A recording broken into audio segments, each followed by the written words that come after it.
Hello again. Welcome back to me making the first woman in this first lady. Not the presidential first lady. The lady in my commercial that I'm working on with this puppet. Now, from the previous one, previous video that I made all the body parts, but then I was going to go through the process of putting deformers in, cutting a few bits, and then duplicating them or cloning them over to the other side. And then actually, having the puppet pretty much finished. I'm putting some line wobbles on as well. Just sort of finishing up, really.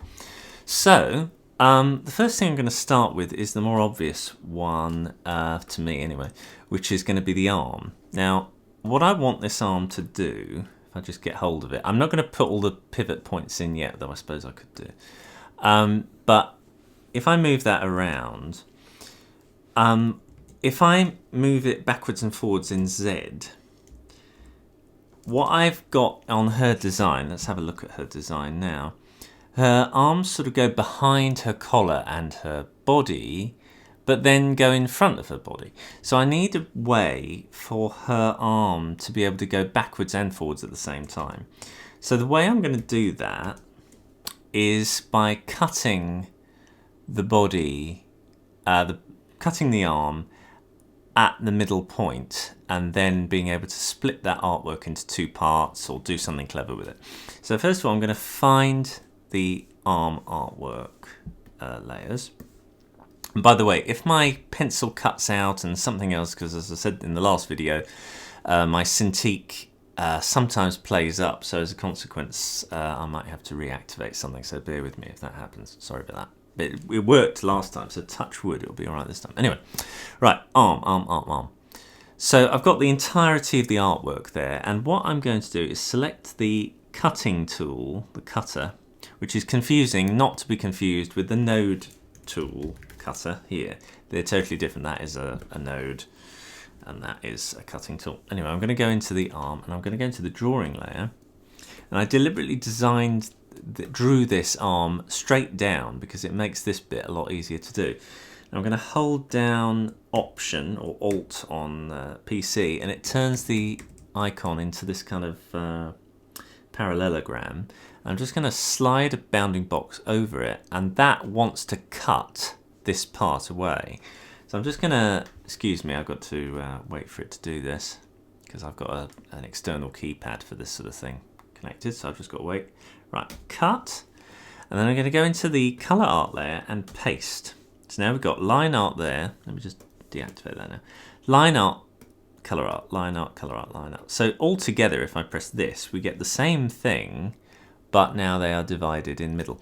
You'll notice as well, we've now got this bit, and that's a result of the textured brush no longer making a complete loop, but actually starting again midway down. This should be all right. This shouldn't be an issue really. It might affect how we do the boil a bit later, but that's the reason why we've got this funny little sort of added bit. If we weren't dealing with the boiling line with a heavy line texture, we wouldn't have this strange look at all. Anyway, that's fine by me. So now I'm going to go here, and the upper part is on the line art layer. So I'm just going to create a line art node here, and I'm going to split the arm into two different parts. Now how am I going to do that, I wonder? I know. What I do is I'm going to clone this arm. I want everything about it cloned. So in order to do that, the timings as well as the artwork. So in order to do that, I copy it and I paste it, and then everything is cloned. The timings, the imagery, every single thing about it is exactly the same. And I'm going to put the peg driving the two parts of the arm like so. Now the way to differentiate between these is I'm going to say inside the parameters of the A arm, only show the line art. So what I'm going to do is turn that off.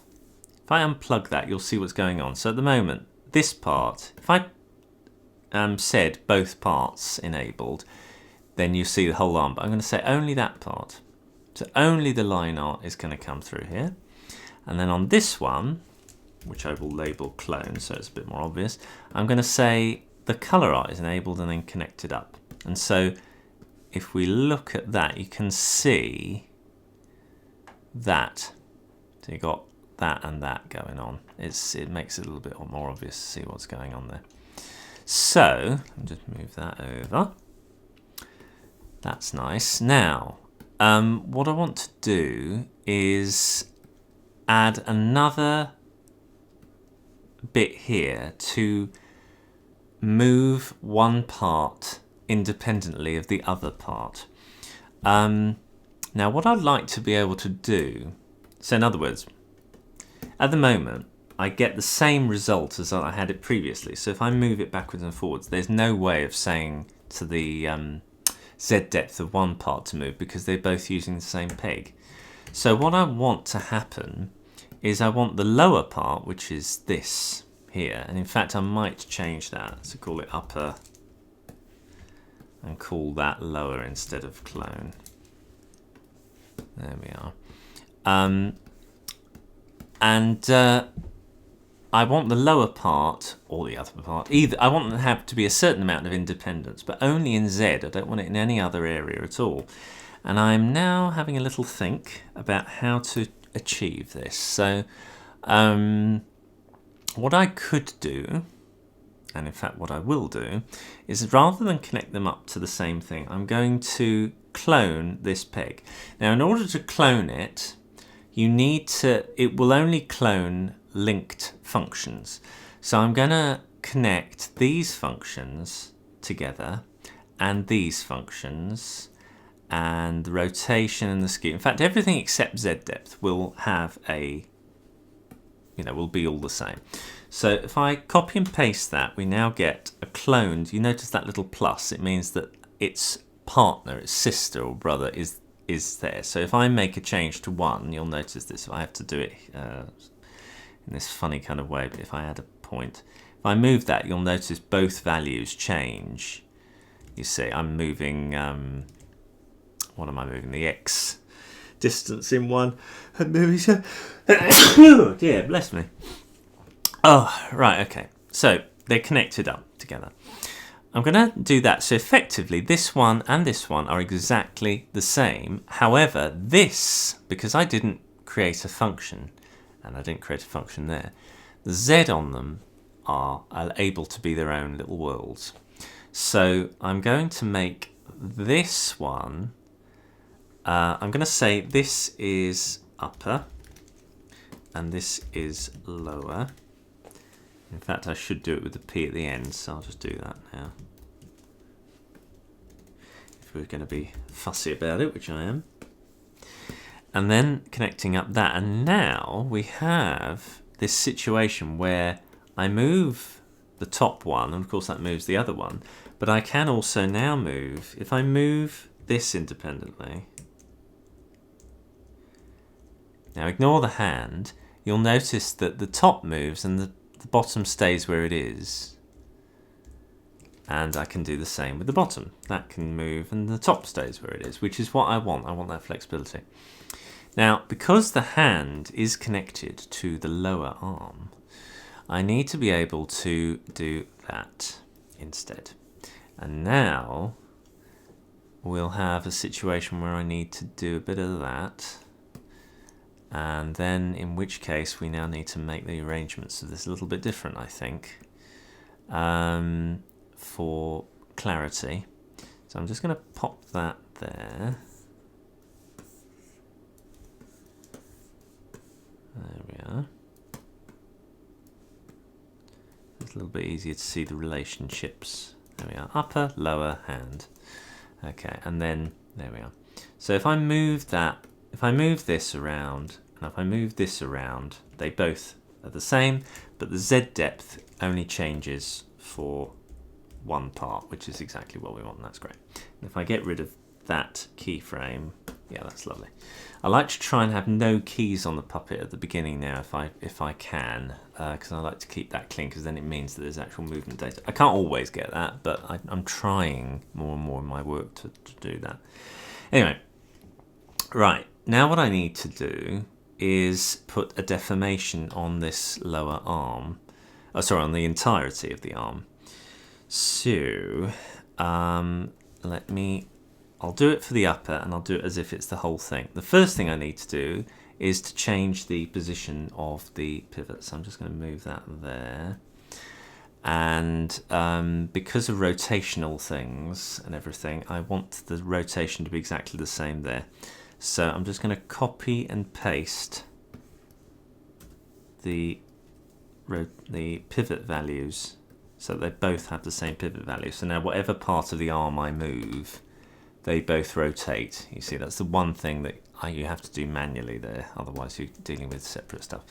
And I'll also put a pivot here as well. There we go. So the hand moves there. It might need to make a bit of an adjustment there. I'll do that with the artwork first, and then do that. That's a bit better, isn't it? Okay, now, actually that's a little bit ugly. I'll get there in a minute. Let me just fiddle around. I think that's quite good. And then just change the pivot. That's pretty good. Okay, so we've got our arm and hand. Now I need to do the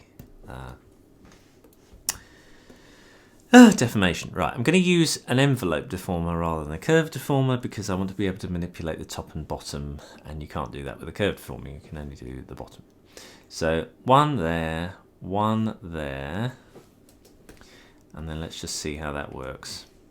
That looks pretty good to me. Now obviously, as you can tell, the other part isn't moving, so what needs to happen is that as well. So what we're going to do is the same thing, rather than, we can't do that because then we're losing all that information there.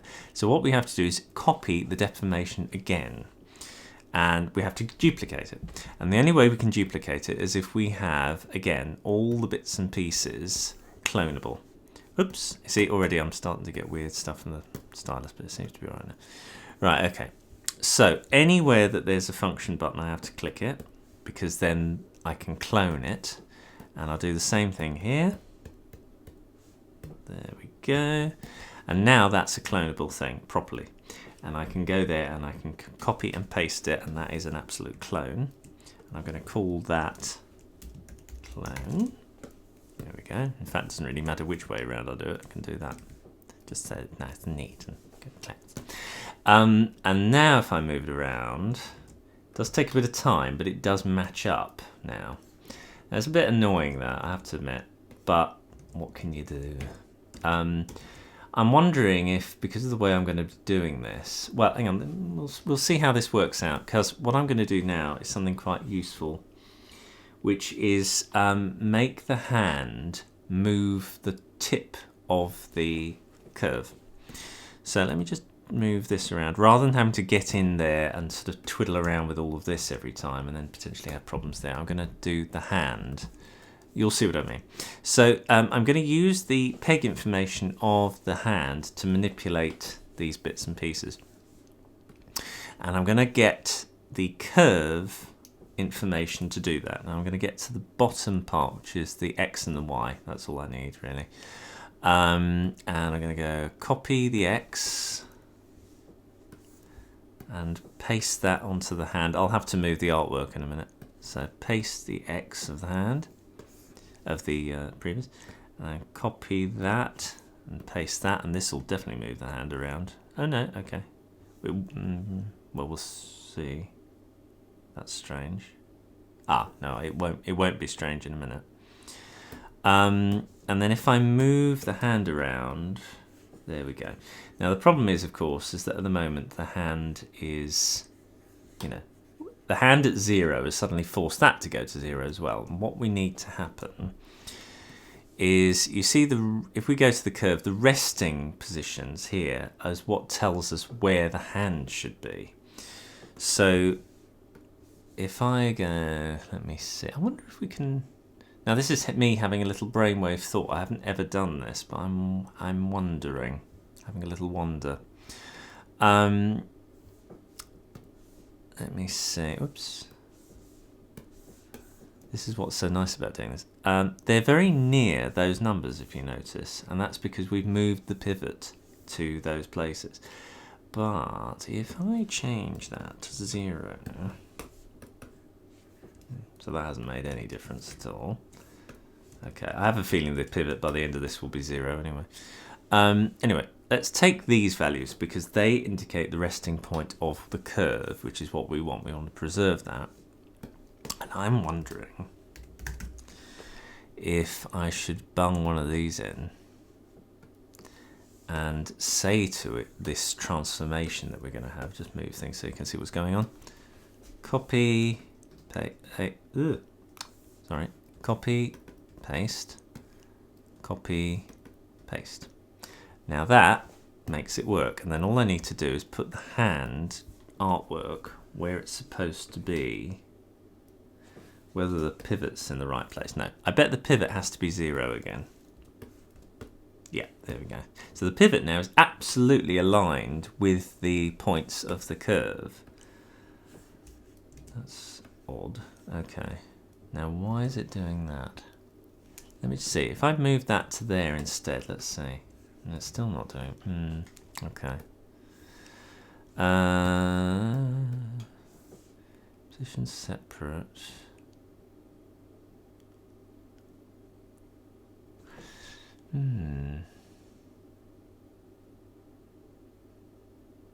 Why didn't it do that? Let me go. I mean, we're dealing as well with a delayed reaction. That's the other thing that's complicating this. So let's go back here and get rid of, make sure, in fact, just get rid of that. So we've now got a hand with 0. Yeah, okay, so we're back to the beginning, except the position of the hand is at 0. If I move that around, we've now got a hand that is attached, basically, because the position point. Yeah, okay, but what we want is the resting place of the hand to be sort of down there. So how do we do that? We make the resting point there. Okay, so how do I do that? How do I do that? How do I do that? Yeah, because we've done that, haven't we? So just to know, if I move that around, of course, it changes these values to link up with these. So that's what we want, basically. But what I'd love to be able to do is press that and the hand be there instead. Let me think.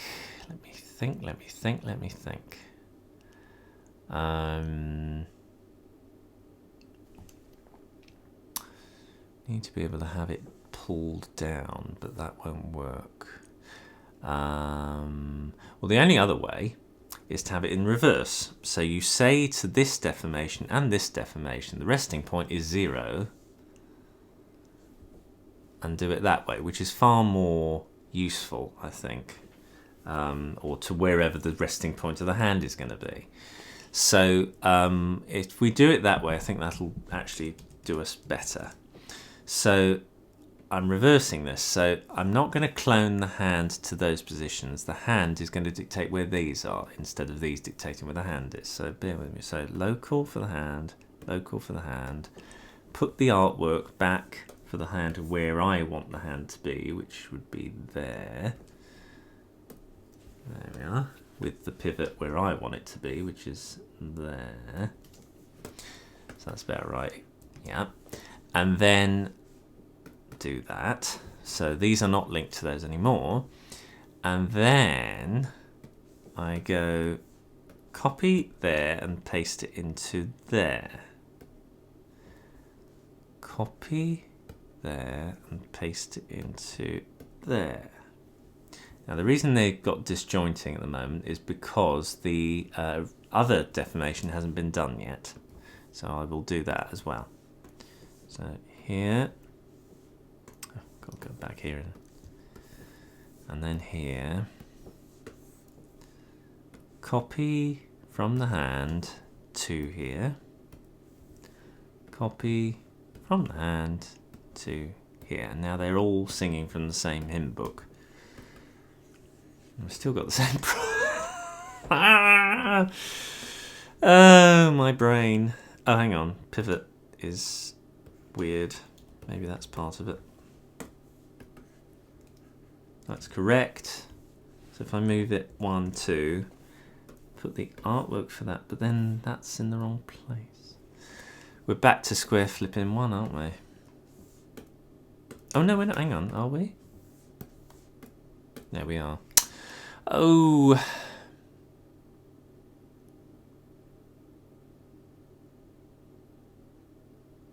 Because if I move that in the right place using a thing, of course that's not in the same world as that, is it?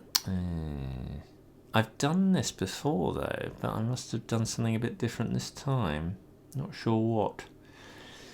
You are listening to the mind of a rigger coming across one of the random problems that one faces. I mean, it works, it's fine. When I do that, of course, it doesn't work because that's...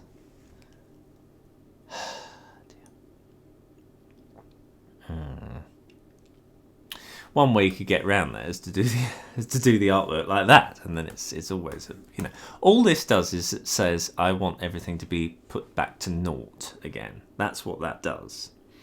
So I suppose we could give in and say, okay, you're going to be at 0 and you're going to be at 0. Well, I want this then to be over here, and then I move it back manually.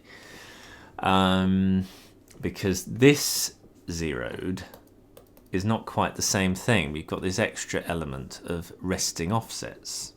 And I don't think you've got anything like that on a peg. You know, that would listen to, you know, I don't think. You've got spline offsets, but I don't think that does anything like that.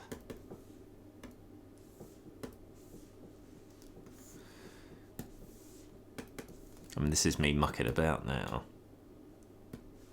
Where did I just go for all of that? And P, yeah.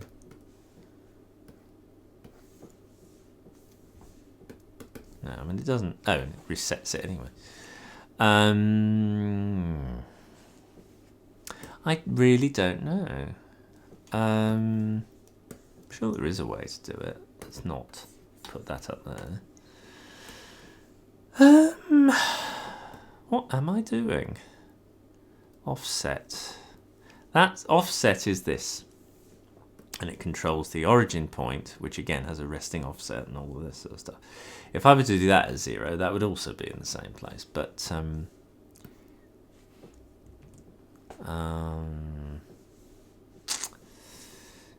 dear. I mean, is it that necessary? I'm just wondering now.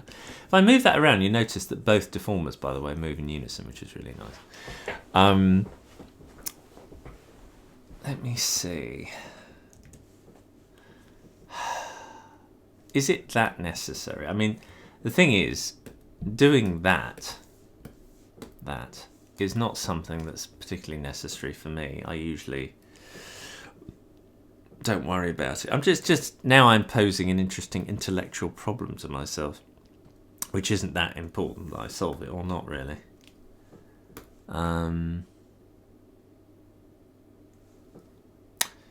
Yeah.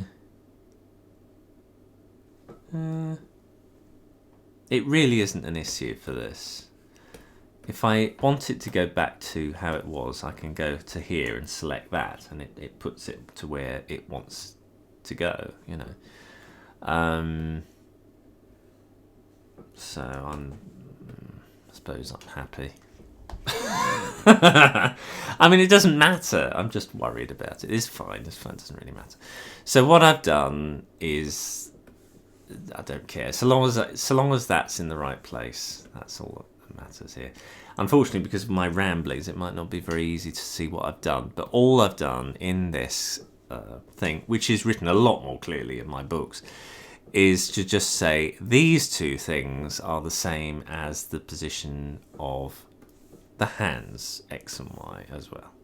So wherever the hand goes, the tip of that curve, the deformer curve, follows. That's literally these values, as you can see, 3.6 blah blah blah and blah blah blah, are always going to be the same. That's all that is. And therefore I can manipulate this hand around and the arm follows, you know. So, there we are, like that, you see. And one nice thing about this, now the downside, well, the good side is I can now do this, I think. Oh, maybe I can't. Should be able to. What's going on here? Right, okay, yeah. Now, this is an interesting little curio. Now, because of what I should be getting is a nice little join here, which I can then fiddle around with. However, what I'm getting is a bit of eating in because of this skin colour business that's cutting the hand and all of that, I think.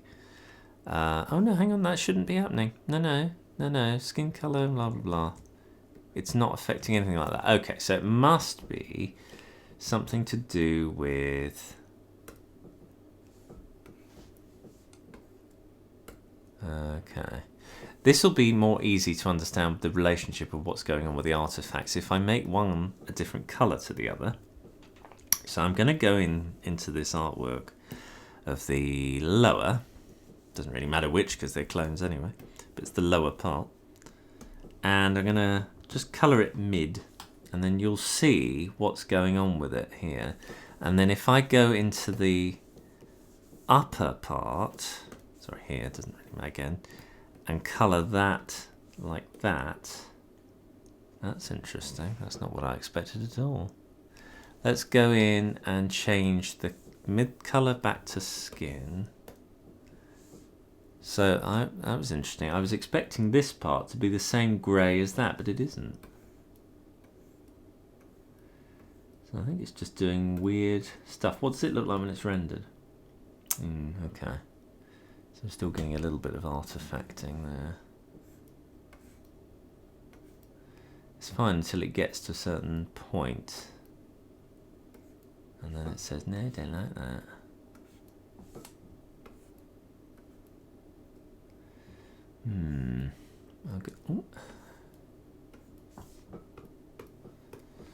Okay.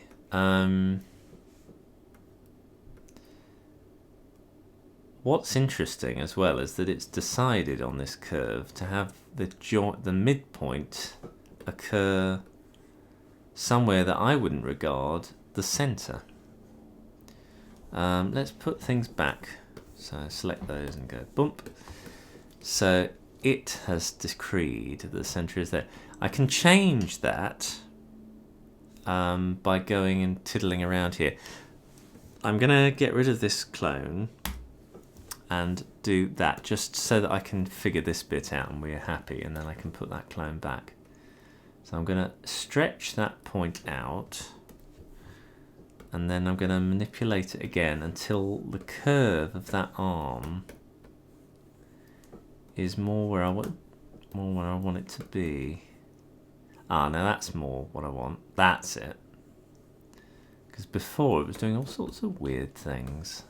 I think because it was just not quite in the right place in the center. And then I can go in and I can fiddle around with the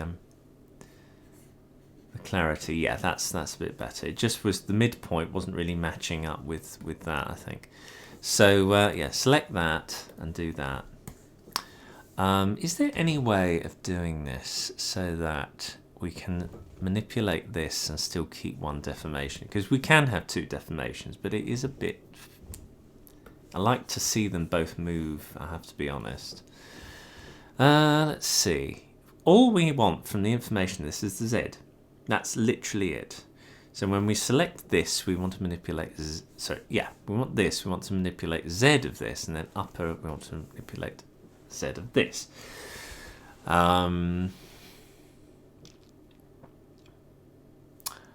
mean, what we could do is something... Actually, what we could do is get rid of that previous idea. Keep it there just in case. But I'm going to put another peg in here just as an experiment and put it here.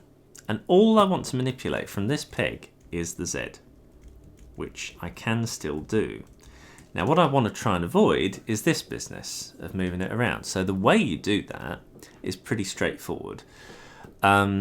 I want these to remain at 0, and I want these to remain at 1, and I want these to remain at 0. So what we'll do is create a very quick expression.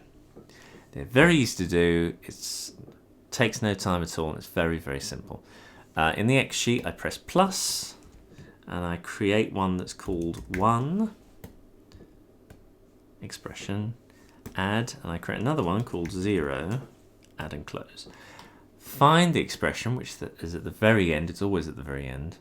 Double tap and type 1 in the 1, 1, and 0 in the 0, 1. Then I can close the X sheet and never have to think about it ever again. I can now go into this peg that needs these special values, and I'm going to say in the 0 area, use 0. Use peg 0. And then for here I want 1.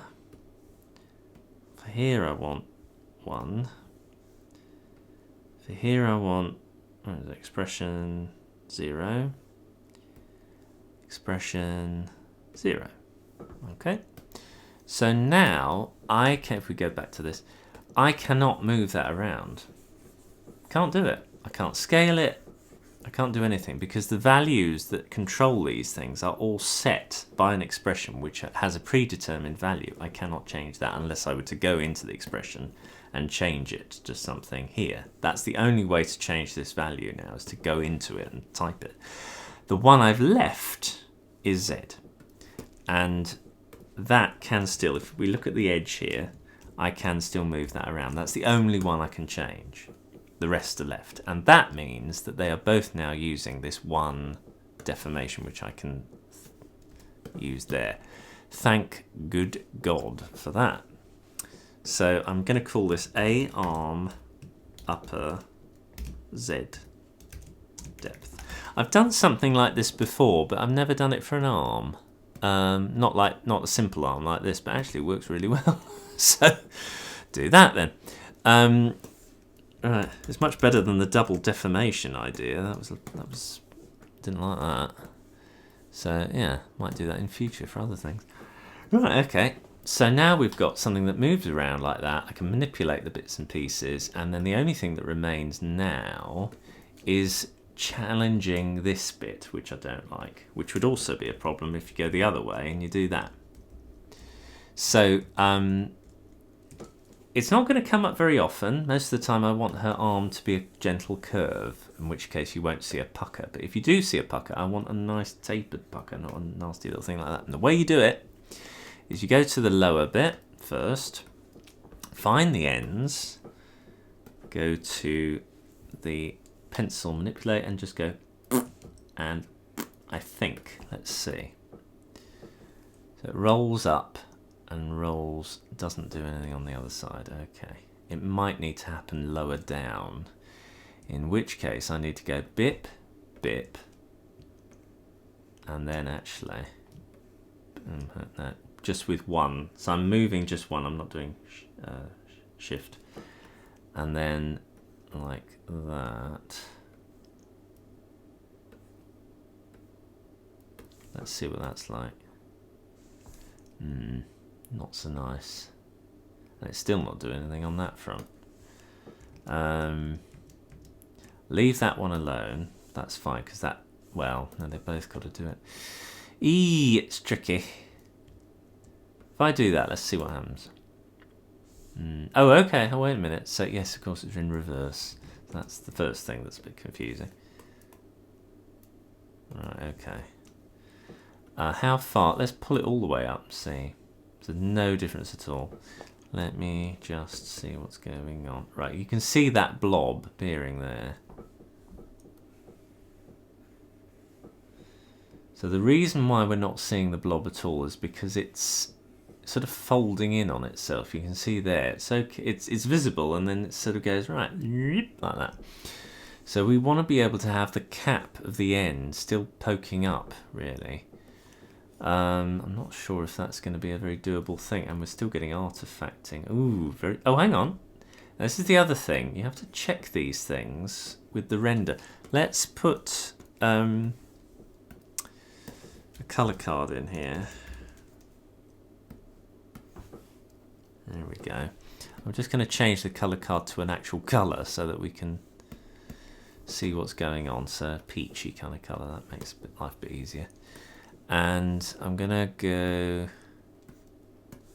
have a look here, and obviously this is way too big anyway, which is fine. And I'm going to go in here and I'll just shrink it down to a more sensible size. And now we do have that. So we were getting that before, but I couldn't see it before. And then I think just to neaten that up, because there is a bit of artifacting here because of that cut that we made. So to get around that, I'm just going to do a bit of that, and then it rounds it off. And there we go. So the real test is actually that. And then if we do a bit of that, you can see that that kind of thing. How do I... there we go. What I will do is I'll get the colours back to how they're supposed to be, which is that one is going to be black, and then you can see that's the end result of the whole thing, that kind of edge to something. Now I'm not too worried about the size, the line thickness and stuff like that here, because we're going to alter that later when we do the boil. So at the moment it looks a little bit tacked on, doesn't it, and things are a bit thick, but we can change that. What I will change is I think I will just alter that the thickness of the ends a little bit, because they are a little bit thick, and taper them down a bit and get rid of these. Right, so get rid of that, do that, taper it down. Taper it down. Yeah, that's better. So long as the other end is tapered down. I might actually, to be fair, I might taper it down here as well. So we've got a thick bit in the middle, and then something, if I should use shift, that's a little bit thinner at the end, which meets the hand. And then the same thing for the other side of the arm. So again, we've got to do a bit of that. Come on. Oh, that's it. Ooh. So shift and then pull it together a little bit so it's not quite so thin. Now we're getting this happening because that is curving up and then it's not meeting the little bit of curvy bit there. So I think I'll just calm these down a bit. That'll have to do for now. Where's the... Okay. Okay. Something which, you know, you've got to keep checking things with the render view. I mean, look, her arm should not be puckering up that much anyway. It should always be more of a gentle curve. I'm doing this as an exaggerated attempt at something. If you do that, you're not going to see anything too bad. I'm wondering if... let me see, why is it doing that? Let me have a look at the arm. Ah, that's the reason why. Right, so I'm looking at the arm in entirety, and the reason is because that's happening and that's not. That's it.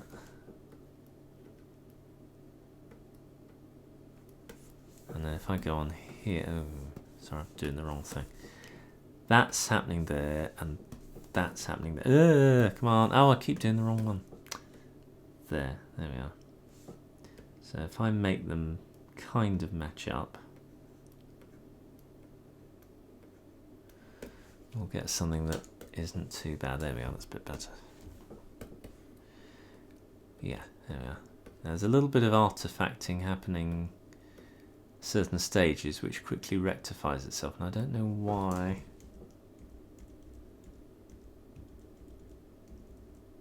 I don't know why that is, really. It should be confidently one thing or the other. It sort of can't make its mind up and then makes a decision.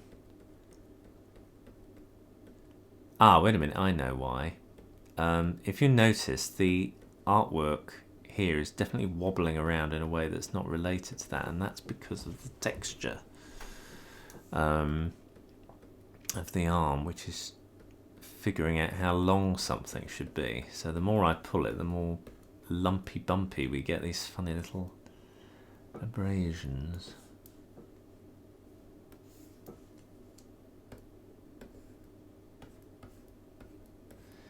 We're also getting a little bit of that, so that might actually help things. So if I go into there, just go into there, and I'm going to bubble the white up a little bit. So just, no, I have to do it using that. I go in here and I just do that, and then I go into here and I just do that. That should help us out a little bit,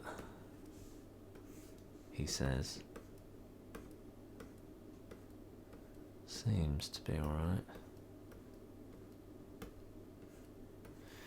I mean, look, I don't want this character to really have that much of a bend anyway. It's a bit of a sort of Simpsons thing where I want the character to just have a curve. If that's too pronounced, I mean, let's have a look. Most of the time the arm is going to be like this. But occasionally you might have little moments where it does do something like that. What you're trying to avoid is something like that, but then as the animator you would do something like that to correct that. You pull one over the other and calm one down. I think that's pretty good. I mean, look, most of the time we're going to be dealing with this world, so that's good by me. And then this would be something you change. I'm happy with that, generally speaking. I think it's annoying that I can't go there. What you've got to do is that and go there, and then that's it. What we can do is create a switch to just say switch the deformation to where we want everything to go. You know, do it that way. But anyway, that's good. I'm happy with that. Let's that colour card business again. I do wish that the default thing for a colour card was to actually lock it, because that amount of times I accidentally forget to do that. Right, anyway, so we're dealing, oops, occasionally it does that, this stylus. Right, okay, so I'm happy with that now. So now I've done my arm, I've now got a completed arm, and I can put if I manipulate the arm around a bit, I can put, okay, wait a minute. Now here I'm realizing the error of my ways. If I move one, I can't move the other. Oh, but then... Now this is the problem here that I'm facing. The original design allowed me to maneuver both X and Y, and they did their job. If I were to put that in here, the X and Y manipulation, I'm getting it double, because I'm saying X and Y here and X and Y here, so 2 times. This is annoying. So I haven't finished. I do really want to be able to move that arm around like that, and you know, rather than just at the lower part there, I do want to be able to grab hold of it there as well, really. In which case I'm now back at square one with the original idea of having 2 deformations, which again I don't like either.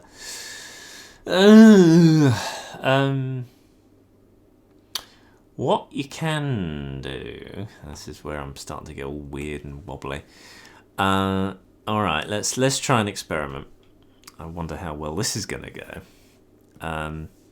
So I'm abandoning the X and Y. The rest of it can stay because that's fine, but the X and Y need to be the same. So copy that, paste it, copy that, paste it. So now we're dealing with something where they are both the same. But you're getting this strange thing, because as I said before, you're getting values added upon values. So 2 times 2 is 4, rather than 2. 2 here and 2 here makes 4, so it's happening twice. So I need to be able to restrict one and say, okay, I don't want 1 here, I want to start again. So limit, is it? Transformation limit. Let's see, and then I carry on. So,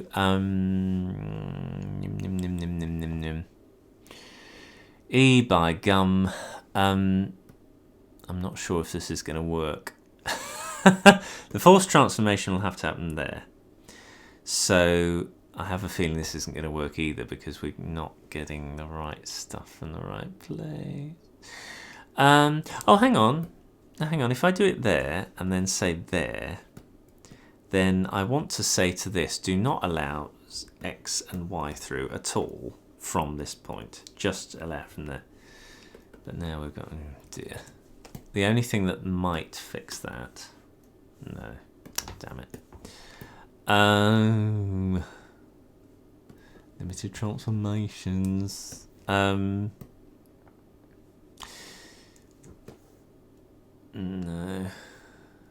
No, because it's still not allowing it through that one. Oh dear. No,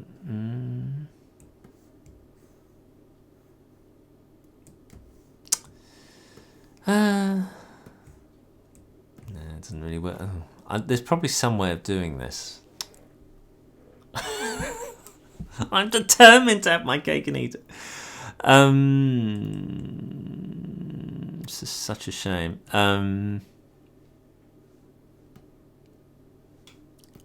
If I do that, that should be... Oh. Okay.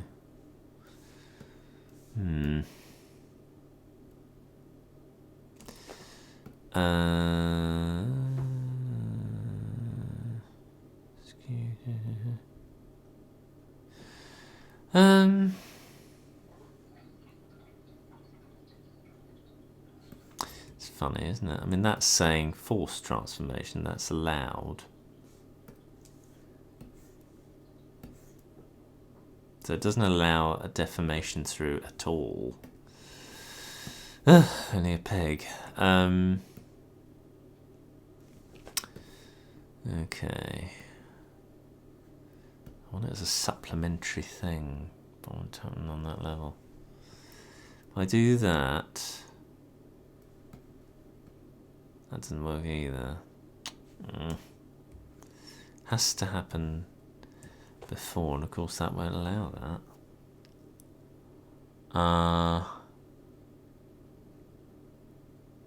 What I need is a blending, saying it happens twice, but one has a different route.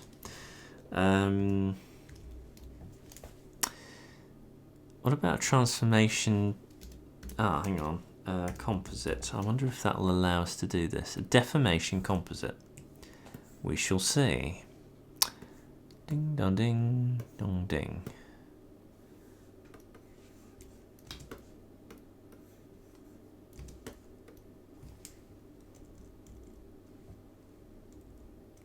Damn it. I think it's only allowing one through, and of course it wouldn't know, would it, which way round it's got to go. I wonder. Do that and that, and then have that. Oh, no, but that won't work either. Hang on. What about that and that?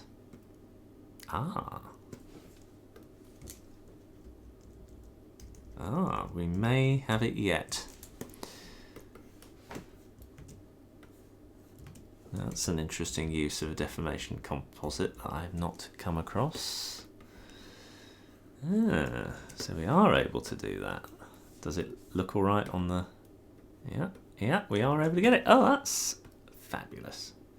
Okay, well, I've never done this before. What I'm allowing it to do is say, I want the deformation, but I want different values here. Now, both of these are exactly the same, the A arm and the B arm. So rather than adding them, it's blending them together. So it's a composite of the two. If I did this, then you get that disjointed thing. But if they're both the same value, then it's saying, oh, well, hang on then. We're not having both.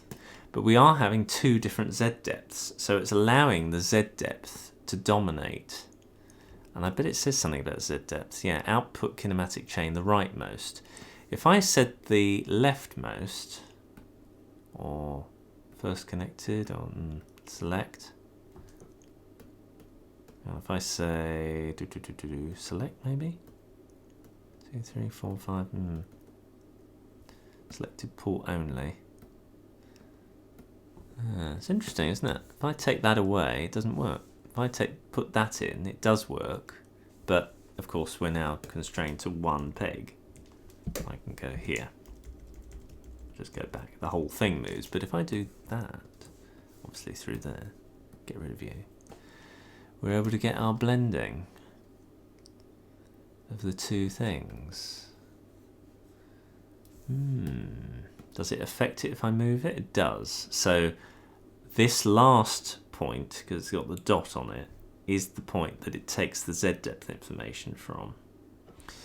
That's why I was looking around here to see whether it's that. If I say leftmost, so that doesn't make any difference, leftmost, rightmost, at all. This dot, I know, is selected port only either. Okay, that's output of kinematic. Oh, right, that doesn't matter. Right, only. Oh, I see. Yeah. Output kinematic chain left and right.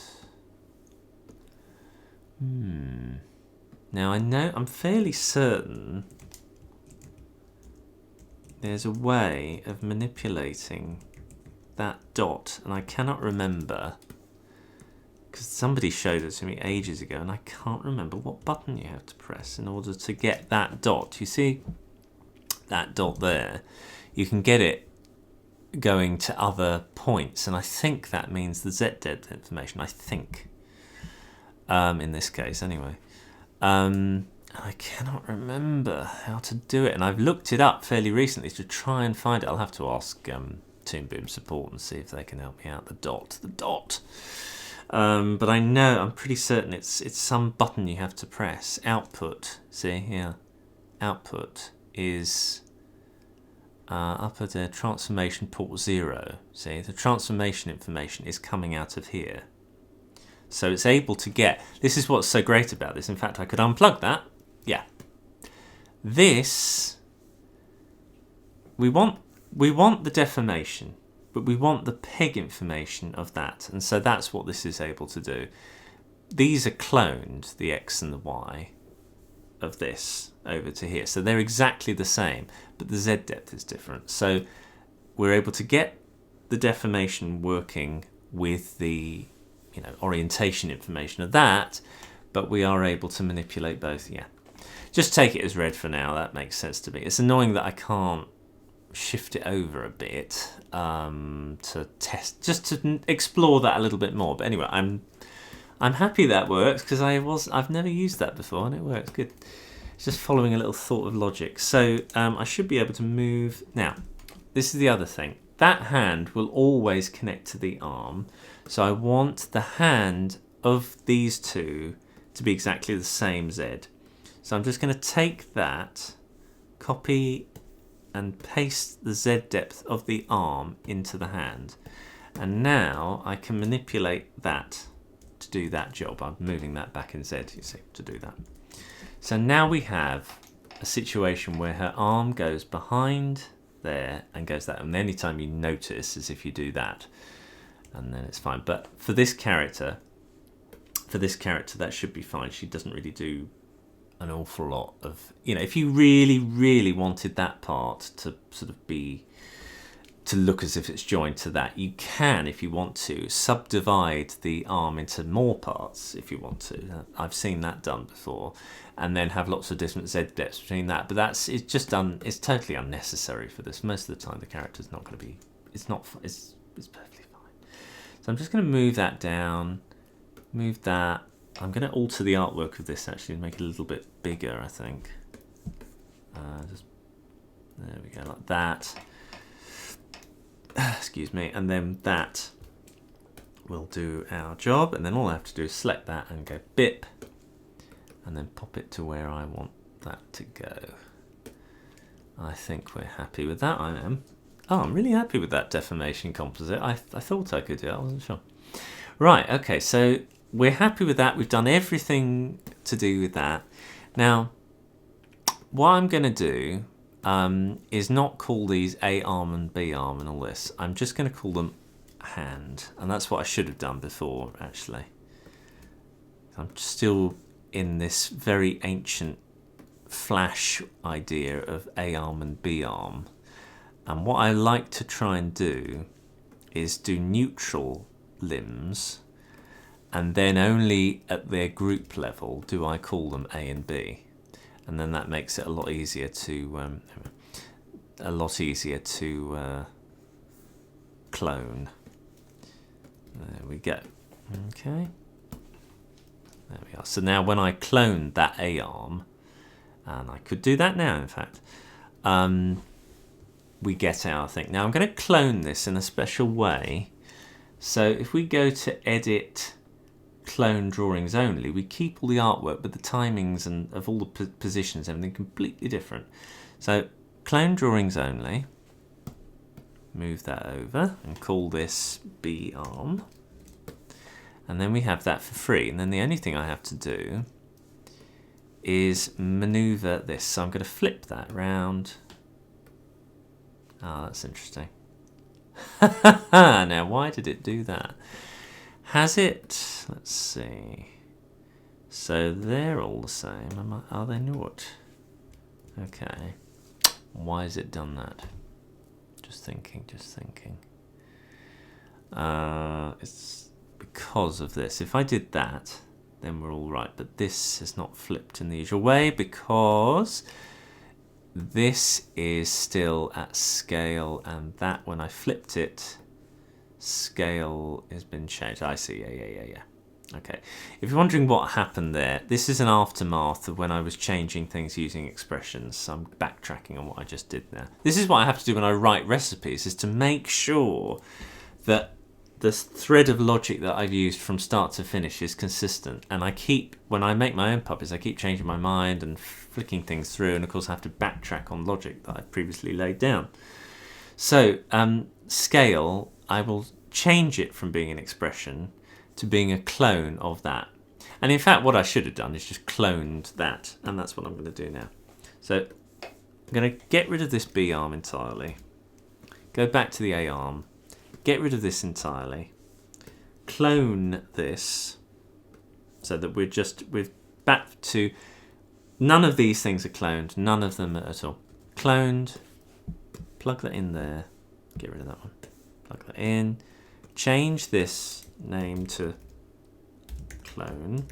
And then the only bit that's going to be individual is the Z depth. And that is it. That is literally the only thing that is its own little special creation. That's it. In fact, and I'm going to say that. Clone X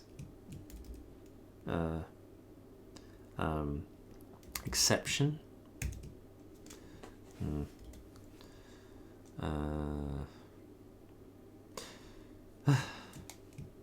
Exp Z exception Z. I know that'll do. And then now I can clone that, and the whole thing should work from the start, I think. Clone drawings only.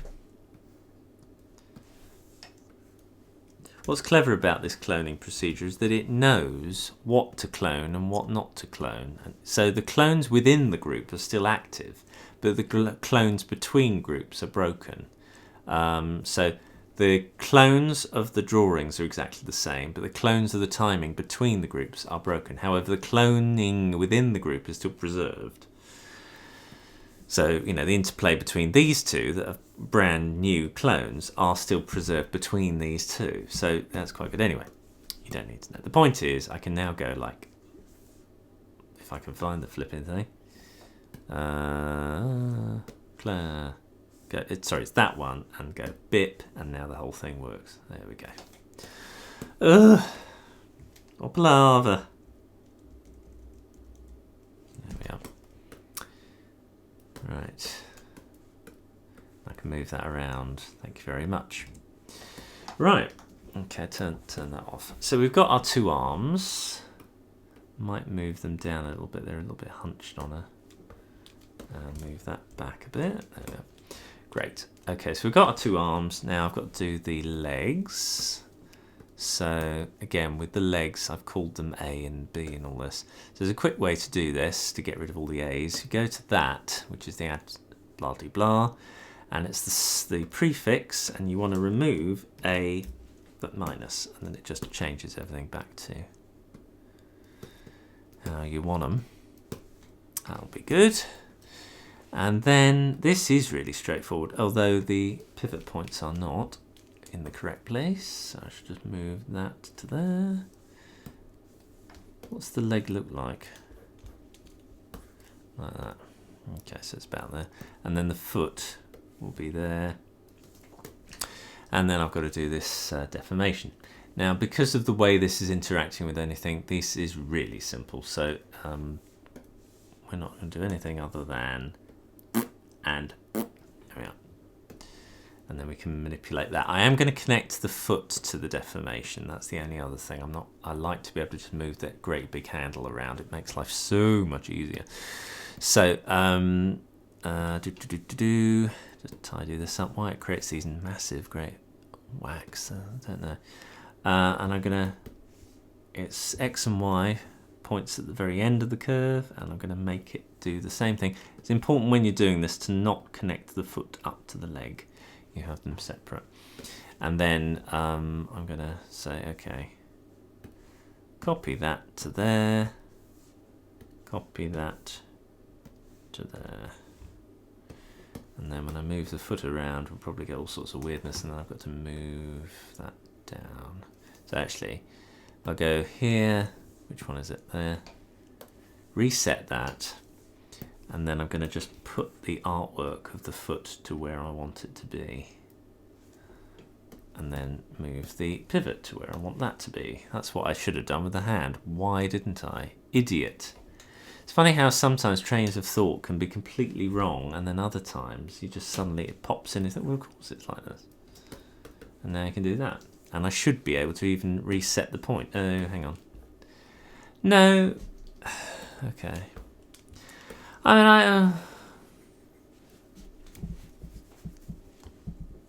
yeah. Well, anyway, that's what I'm doing. It's exactly the same. But anyway, yeah, it makes sense.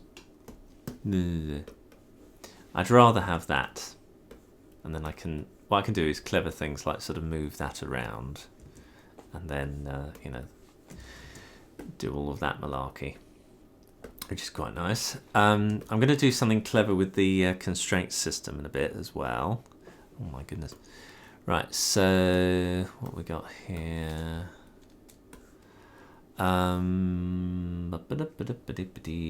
Let's do all the basics first. So I'm going to put the head. I'm going to do obviously 2 eyes, and therefore I need to change all of this AI nonsense. That's my fault for yesterday doing all of that. Same with you. Go away. Right. Save that. And yeah. So this is pretty straightforward. However, have I got all the cutting and everything done right? Now the pivot for the eye, pupil, I'm actually quite happy about it being miles away, because otherwise it makes it so difficult to get hold of the pupils on these things. So that's fine. The eyelid, that looks fine to me. Again, I might move the pivot up a bit, I suppose. Not that it's that important. The pivot for that would be better placed here, so that you can get a bit of, you know, easy grumpy. I think that's all right. I'm going to use some constraints to change all of that, but that'll be good. So eyebrow, I'm just going to pop in a simple eyebrow curve. That'll do me. Lovely. Good. Turn that off. That's all good. Now what I would like to do is, just tidy this up, I would like to put in a constraint to the eye, so that I've got a little bit more character for the eye. So if we move her over here and just make that a little bit bigger, I'm going to put some constraints in now. A simple 2-point constraint with a bit of squash and stretch would be very nice too. And So it's just me fiddling. Right. Now let me see. This is going to be for the entirety of the eye. So whatever's affected by that, and then it feeds into everything else, I think. Yeah. Okay. Let's see how we get on. I might need to move things around a little bit. Oh,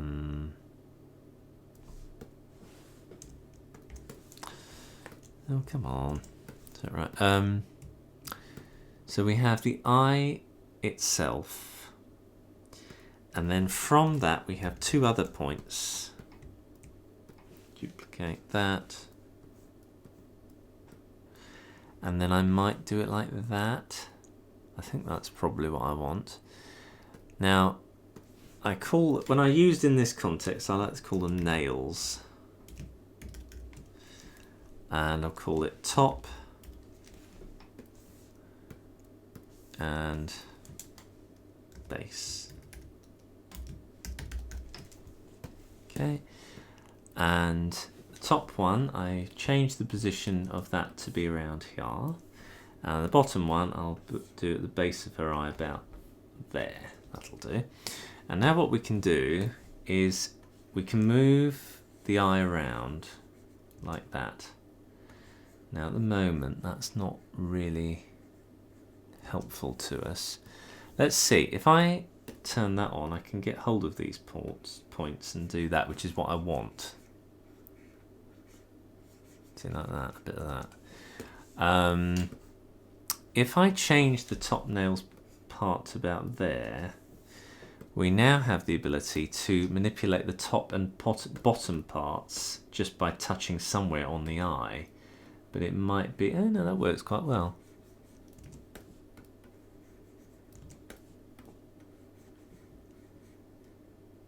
Yeah, I think that'll be fine for this. Quick, simple, works really well. The squash and stretch amount is perfectly adequate for what I want. So I think that's fine. Yeah, I think that looks good to me. So if I wanted to manipulate the entire eye, I can move it around like that. That's like the big daddy. But if I want to manipulate a bit, do a bit of that, I can do that. So that one is more for the eye movement if I'm moving it around the head, And I would change the pivot point to about there. The reason I do it there, not in the center of the eye, is because I like to be able to do that for when she turns her head. You see, and it sort of is able to sort of foreshorten in the correct place. So I do it close to the nose. So if it were on the other side, the dot would be on this side. But it just gives me that extra bit of help. So that's good. I think that's everything. When it blinks, it should cover the eye, which it does. I can put a deformation across that eye blink just to give myself an extra little bit of assistance. What I will do is I'll find that on here, so I want to just put that in isolation if possible. Can I do that? Why am I not seeing anything? It's probably because it's going through a cutter. There we are. Right. There we are, like that. So then I can turn off isolation and turn the cutter back on. There we are. And then I can go in there and close her eye and everything. Yeah, that's fine. Yeah, good. That's a lovely. So I've got that little bit of extra control if I need it. There you go. That's it, really. It's not much to it. So I'm going to duplicate. No. Sorry, I want to clone, but only the drawings, not the timings. And there we go. And call that BI. So we've got AI and BIE. I. And yeah, that's good. And I need to obviously flip it around. So flip that. There we are. Now the only downside of flipping it in this way, which I should have done with the arms, is that if I, for whatever reason, say, oh, can you put things back to where they were? Of course it does that. So one way of getting around this with the nudger is to use this to do it. And then put that to where I think it should go, which is there. I mean, I've got to move this anyway, and that way the nudger will put it exactly where I want the resting place of this to go. And that way, if I reset it here, that is the reset place. This is, you know, if I reset that, that's when you've got problems, but you're never going to be touching that. You're only going to be touching the pegs or the actual thing. So it should work pretty well. So I should do that really for her arm, actually. Let me just, so I could put a nudger in there as well, if I was being so inclined. Let's put these back to square one, although actually that's pretty good. Oh, no, well, it isn't actually. So if I put a nudger in there, element, do it for both, and then call this a nudger, I can actually then put it where it needs to be, which is probably over there, and then minus, so that it hides, it goes behind there, and then we put another nudger so that her arm is in front. We could do that. Which one is it? Lower, lower. We could actually just do that. Oh no, it won't. That won't work. I need to do another nudger for that to go forwards a bit. So if I do another one,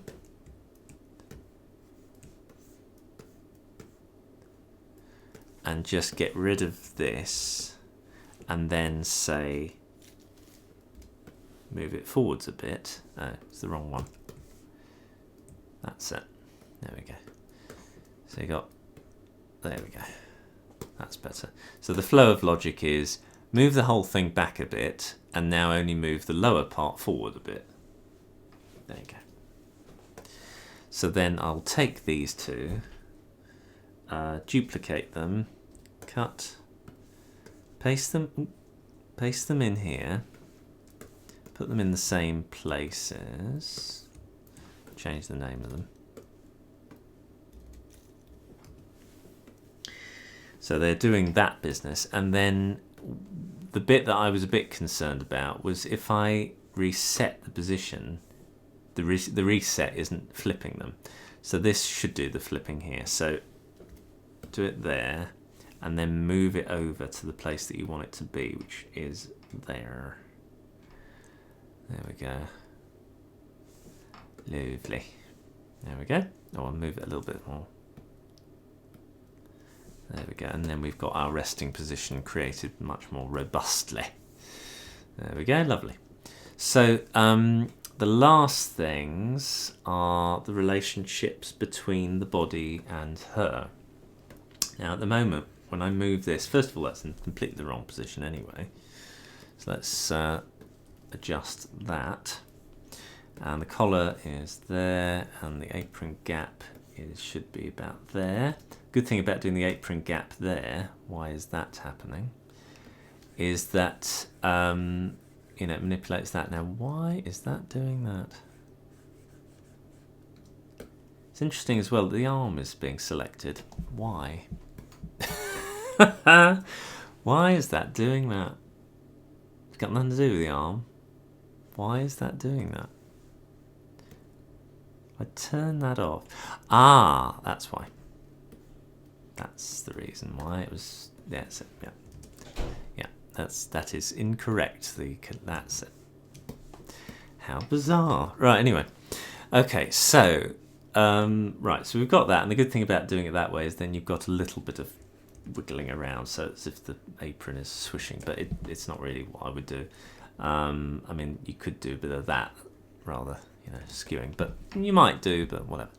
So what I will do instead is I'm going to put, well, first of all, let's just see what's connected. So that's all good. Now what I need to happen there, excuse me, the upper part needs to control the head in some rather clever manner. And the easy, quick way to do this, which I will do for my own sanity's sake, is say the torso, which is going all the way through here, shall come through again. And therefore I will do that and put another waypoint in. Just connect those two up so we've got this nice bit on the side. Let me just do that and then I create another waypoint. That's it. So we've got sort of, it's clear that we've also got another connection coming out there on the side. And it'll come out here and I want to join the head to it. So once I do that, you've now got this situation where the head group is sort of connected in this funny kind of awkward back to front way, which is a shame. There is a way round this, but I have to do it at the very end.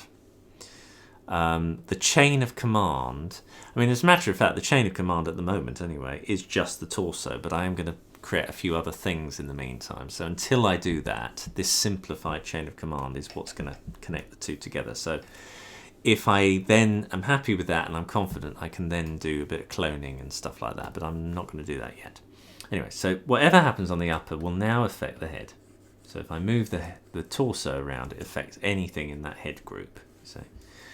So we've got our stuff there and we've got our bottom part as well. Obviously that's incorrect. So I'm just going to put the pivot point there for the dress and I'm going to put the apron about there as well. So now the apron has got that little thing going on and her dress has got that sort of thing going on with the legs absent from that movement. I don't want that to be affected because they are connected here. So I don't want them to be connected to the upper or the head or to that. So what I am going to do, just for clarity's sake, is put one more peg at the top and that will be the master peg. Master P. I'll just call it Master P. I'll do. Right. So therefore, everything is being driven from that master peg. Right. And then if you want to see hierarchies a little bit more clearly, at the moment that's what we've got going on. So the upper is driving that. You see, so you can sort of see the relationships, and then it goes into the final composite. So if I move the master peg around, I'm just going to change the pivot point for that down there, so that if I were to shrink her down, she's still on the floor. That's the reason why I do it there. But anyway, if I move the master peg around, I can move her around. But if I move the upper, that's in the wrong place. I mean, the thing is, the upper peg wouldn't be there anyway. In fact, I would make a point of making sure that that pivot is incorrect. And move it there, because I'm not using these to move things around. I'm using this. Now, I could, if I wanted to, pull that peg up from there and make it actually mean something and put it there. So it's up to you, because it's exactly the same thread.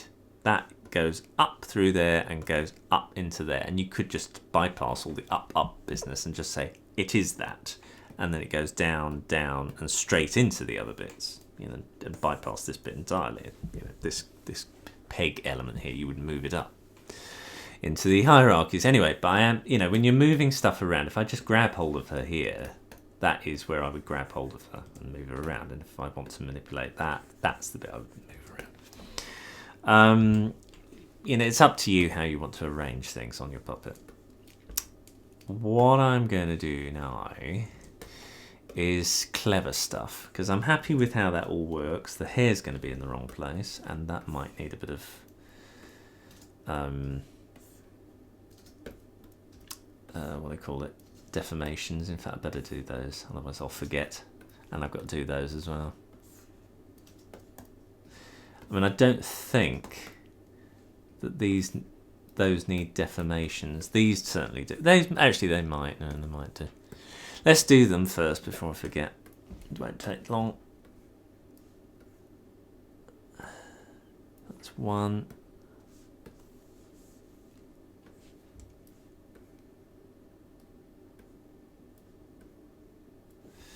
That's two.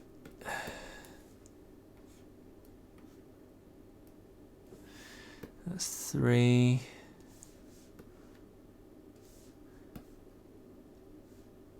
Move this around a bit, 'cause it's a bit ugly.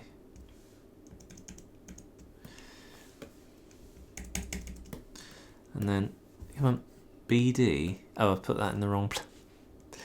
Okay, so hang on. AU. That's wrong as well. Right. Yeah, okay. I've just randomly decided I'm going to make that. What a complete. I mean, I might still be able to use these, actually. BD is the same as... B down is that one. Oh, sod it. Let's do it. Start again. One of them was correct. Go away, emojis. That one's correct. That one's totally wrong. I don't know what's the matter with me. BU. Oh, no, that was correct. That was correct. So this one was wrong. BD. But that was right, wasn't it? Or did I do it there? Oh. No, I moved it there after the event and it was fine. Yeah, okay. Go on. Right, okay. Sorry. Okay. This is the reason why these are not paid tutorials. If these were paid tutorials, believe me, these would be scripted. You would understand everything I'm doing. These are just me rambling away, trying to figure out something I've never done before. I mean, I've done this before plenty of times, but not this character. Right, okay. Now, done that, fine. Okay, so we've got everything. Oh, and those as well.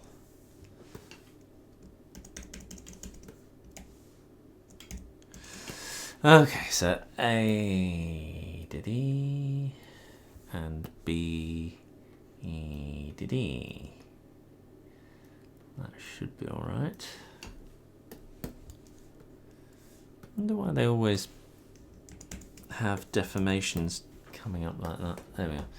So I've got the deformations on there if I so wish to use them, and I can manipulate and fiddle around and get a bit of that. Now, oh, and one final deformation I will put in is on that bit there. It's the turban. If I find it on the timeline, and if I go to there, obviously it'll disappear because it's using the cutter, so I can disable the cutter. And then I can put just a point in there like that. Re-enable the cutter, re-enable that, and now I've got the ability to move that down quite a bit. If that gets a problem, that bit there, I can actually alter the artwork so that that allows certain things to be. I wonder why there's such a massive gap there. Anyway, never. Just me being absolutely obsessed with must have lines. Lining up. Now, I'm going to just raise that up a little bit so that if and when we move that middle part around, it doesn't pose a problem. Yeah, so there's a lot more, it's more generous now, so there's more grey to play with. Okay. Right, now here's the fun part where I can start changing that. Oh, I say that, here's the fun part. Move the skull to there. I better finish all these. Move the lips to there. The eyes are not totally correct. What was going on there? Oh, that was the eyelid. That's fine, that's correct. That's all good, that's all good. These are fine. Yeah, good. Okay, and are those correct? That's correct, that's correct, that's correct, that's correct. That is all correct. Okay, good. Right, now here's the fun bit. Ugh. I want to try and make it a little bit cartoony. So what I need to be able to do is to move the head around easily. Now, one way of doing it is doing that, but it's so dead, and I think there's a nicer, more fun way to do this. So I'm going to use a 2-point deformation on the skull. And what I'm going to do is peg... Actually, I'm not going to do it there. I'll do it from the peg's point. Like that. That way I've got it. Is that the way I want to do it? Yeah. Okay, so I'm going to create my 2-point constraint, plug it into there, plug the runoff from there, and then plug that in like that. So now I've only got 2 pegs for the skull. I've got the original one, and I'll add another one here. But what I'll do is I'll just change that one to the top and change that one to the base, and I'm going to call this skull top nail,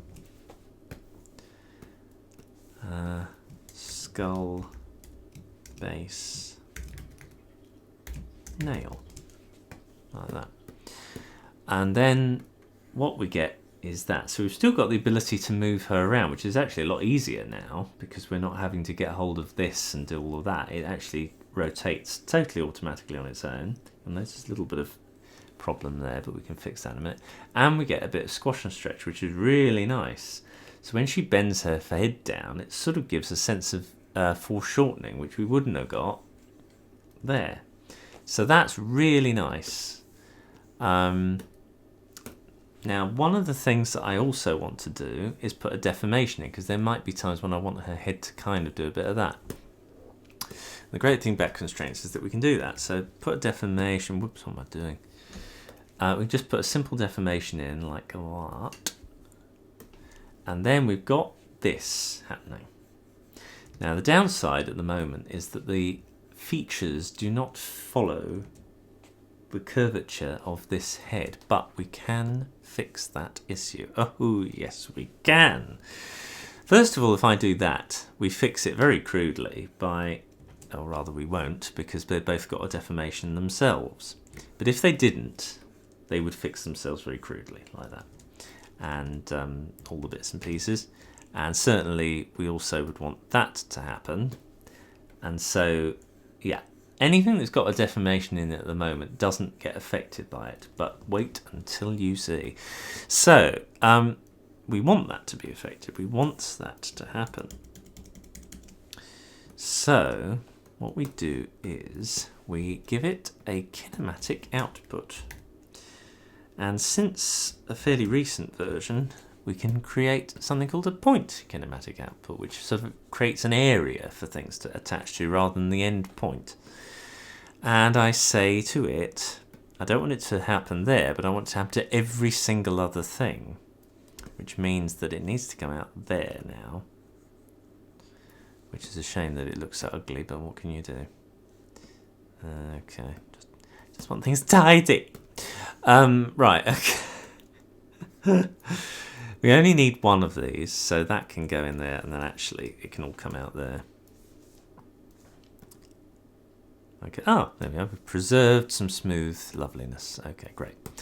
So, point kinematic output, and what we do, I think, is we select it and move the point to roughly on the area of the head where we want the join to occur. Now, all of these elements kind of join around here, don't they?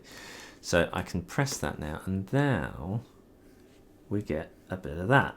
Now, the downside is at the moment is that if I manipulate that, I'm getting this curve which happens where the bits and pieces curve in a really ugly way. And also, I don't like the curve anyway, to be honest. So I'm just going to manipulate that deformation so that it's a bit more generously spanning over the whole shape of the head, so we get more of a curve. Still not quite right. I can never quite remember which way around to do things.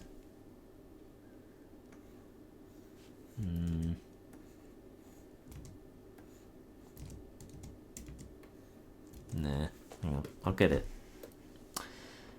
Let's try that. I want there to be more curvature in it, and at the moment there is. It's. Hang on, let me try something. I have them virtually touching in the middle. Oh, that's better. That's more what we want. There's a sort of double curve thing, which I'm not a great fan of, but there's not much I can do about that. It's to do with how things are worked out. I wonder if what the go away. Right, I wonder if oh dear. Hang on. It'd be if I do that, it'd be easier to fix. Right. If I do that and I do that, so they're really overlapping now. These two joysticks. Yeah, that's it. You see how smooth that is. That's much better. So now I can reset that and then move one part and pull them out like that. Okay. There we are. That's all I want to happen. Just move one. So if I do that,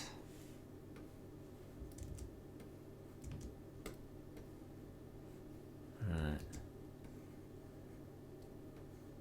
It's like I need to sort of put them back to where they were almost, and then why is that happening? Let me just see. Maybe it needs to be calmed down a bit. Hang on.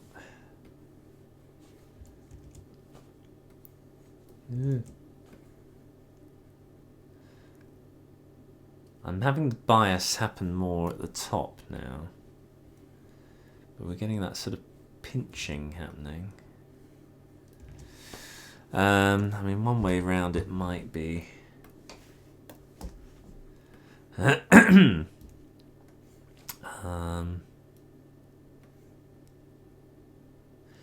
infinite influence. We can calm it down. There we are, that's better. What I've said to... Yeah. So the bone has 0 influence, but the curve has 2. If it's both 2... That works too. Okay. Or does it? Hang on, let's change. Let's see. Let's see if it makes any difference. Maybe I've just changed.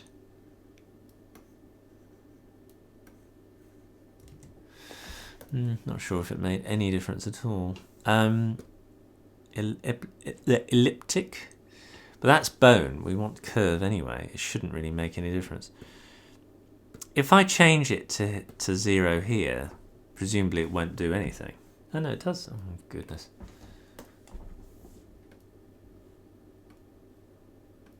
I think that's when you're creating them that it changes it. I think that's when it changes them. Let me get rid of it and start again. I think I like to explore these things. Bink and bonk.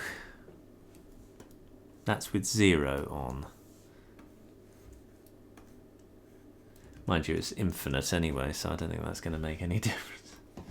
Alright, let's try elliptic influence and show all manipulators and things like that. I can never remember how to sort of make that visible. I've only done it like once.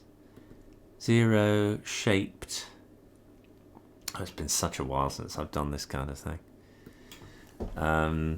You can sort of see the influence of the bone. I mean, might be something like that. I cannot remember actually. It's such a long time ago since I've done that. Oh, it doesn't really matter. I mean, look, whatever I've done, that's fine. Anyway, that's beside the point. Right, if I plug it back into this point kinematic output now, you'll see that they are attached, but they're doing this sort of weird thing. That's highlighted now. Hang on a sec. Put that back.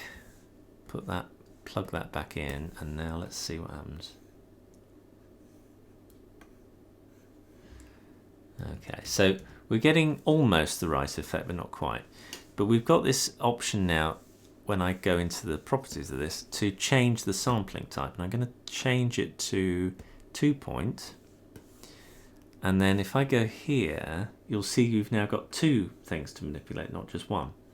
So I'm going to select, sort of following the curve of the line, I'm going to do that. I think that's what I want. Let me just check.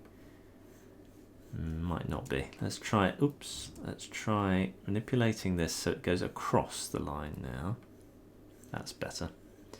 So now it sort of follows the curvature of the deformer. You see, it sort of goes with, it's created like a little bone within the deformer to sort of attach the things to it.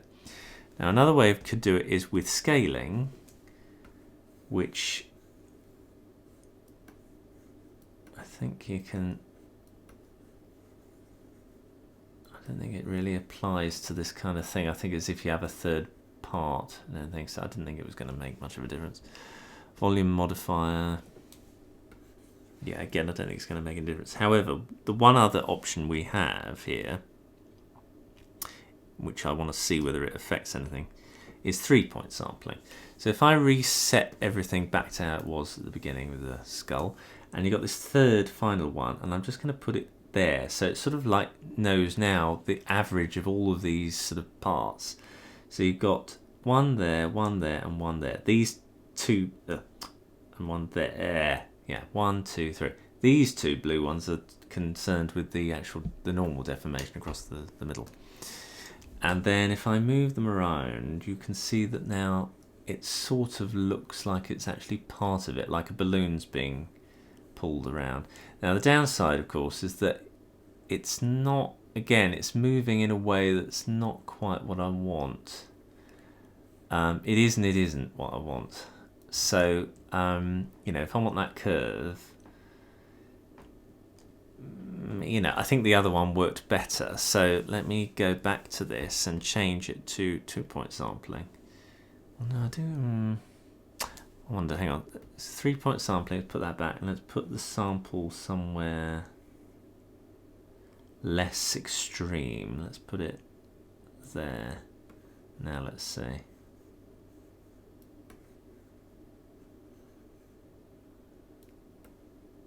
I can pull those to the edges more.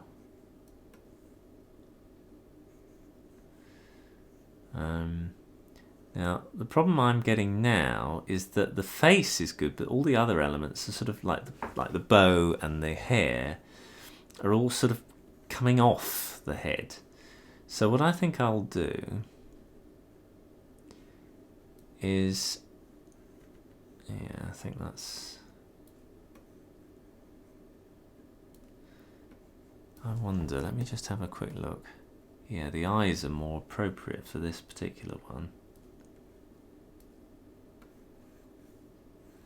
Right, the eyes are more appropriate and the bow is probably more appropriate. What we can do is create several different kinematic outputs for different things. So, for the eyes, which this connects to, I'm going to use what's already there, because that was the thing I was trying to get first. So I'm going to just plug that in, and that's going to be the eyes. And in fact, what I might do is actually cut that, move it up here, and put it into here, because I only want it affecting the eyes. There we go, like that. Yeah. Now let's just tidy this up a little bit. That's it.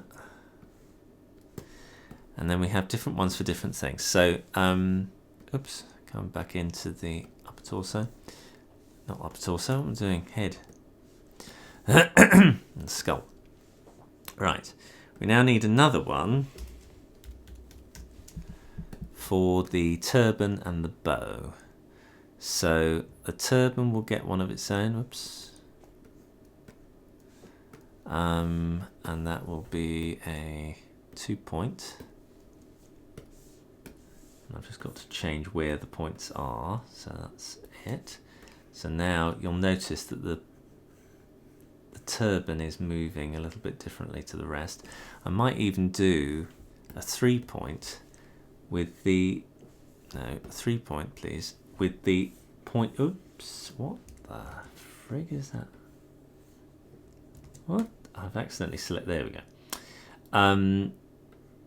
There we are. So now if I move that around, that seems to follow the head a bit more. Is that what I want?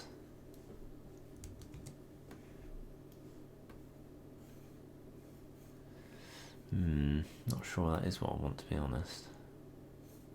What if I do it like that?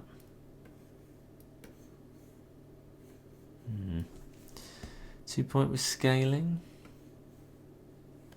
I think 2-point is actually what I want. It just seems to make the most sense, and then I can always manipulate that.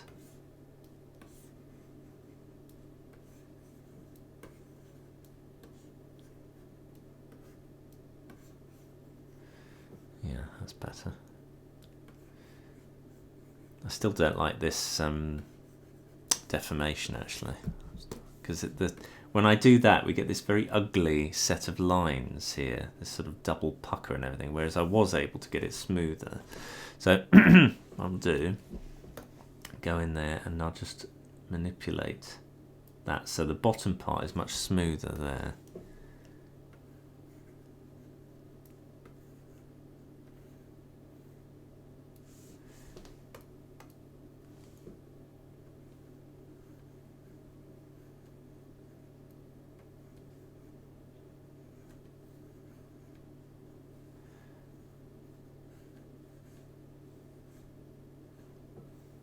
Only want a little bit of that anyway, we don't want masses and masses.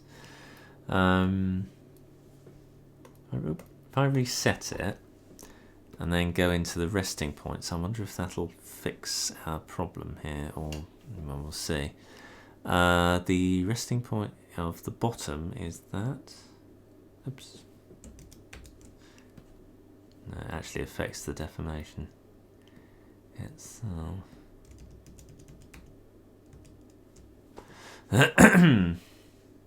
What I want is for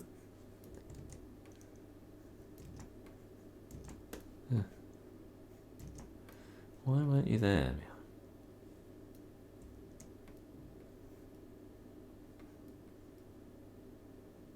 It's the length that's affected. So rest length.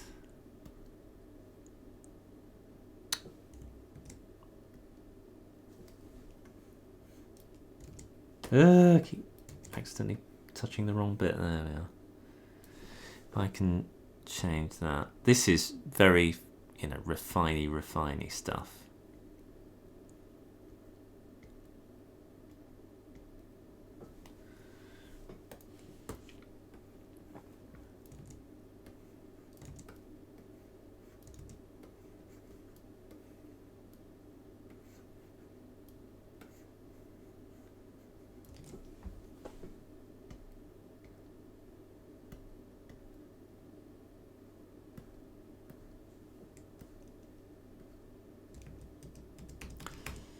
Oh dear. Go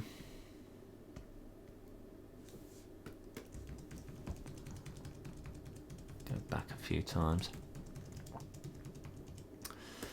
I think that's all right. I mean, what I'd love in Toon, which they haven't done, is like just manipulate one dot for the central part of a curve. That would be so useful to me, because I do this sort of movement time and time again and it just keeps coming up.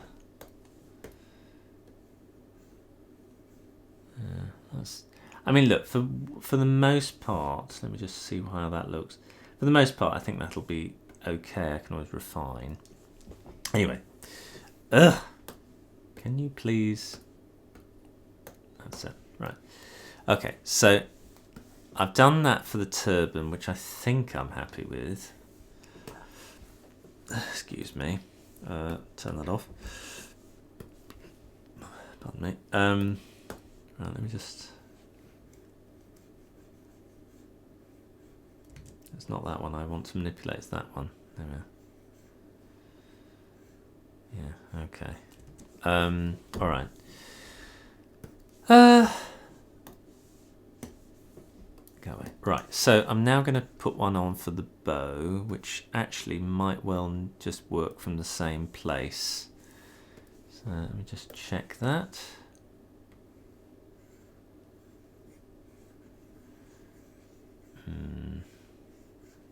I don't want that to move up and down. See? So this one has to be different as well. So I'm going to no, I'm not going to do a new one. Do that for there, there, and then this is going to be a 1 point. And I'll just pop it to the very tippy top. So wherever the tippy top goes. So now it should stay. Yeah, there it stays put where the. Yeah, there we go. It's not affected. I wouldn't mind it moving a bit with that because it does look a bit weird. I can move the tippy top to be more further down, but now it's sort of well, it's not. Try it there. Needs to go in the opposite direction, really. Let's see. If I do a 2 point and do it further up on the head. That's a bit better. I want it more exaggerated, really.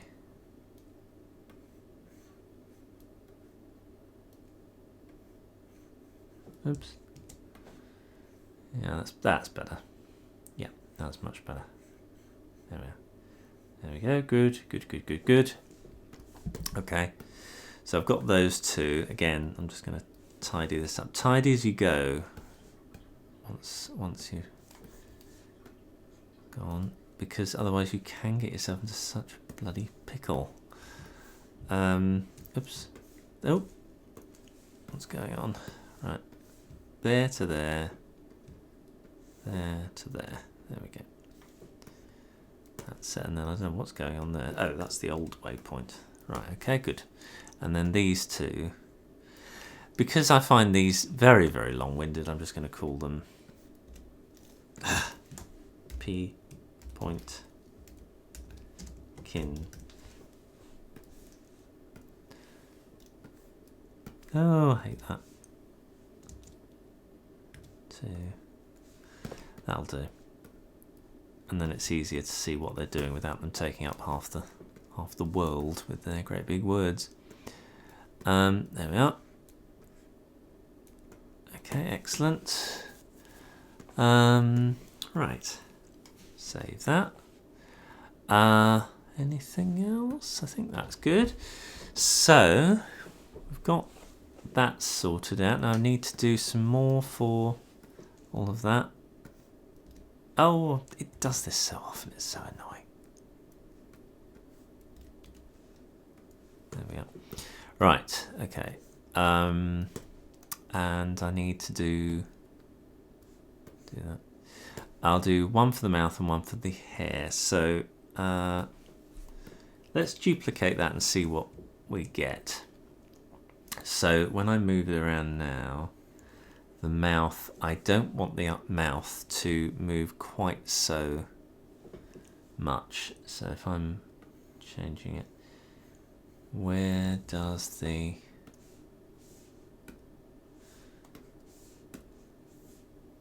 mouth go?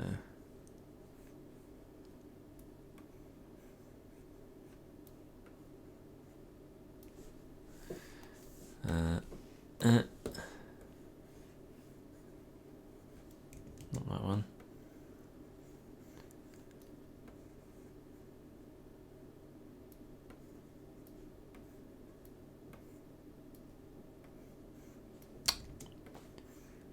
Oh, that's pretty good. Yeah, so the mouth stays where it's supposed to. The eyes aren't there. The eyes should be raising up more. So what's the eyes doing? Bip, bip. So the eyes are following there. Maybe need to.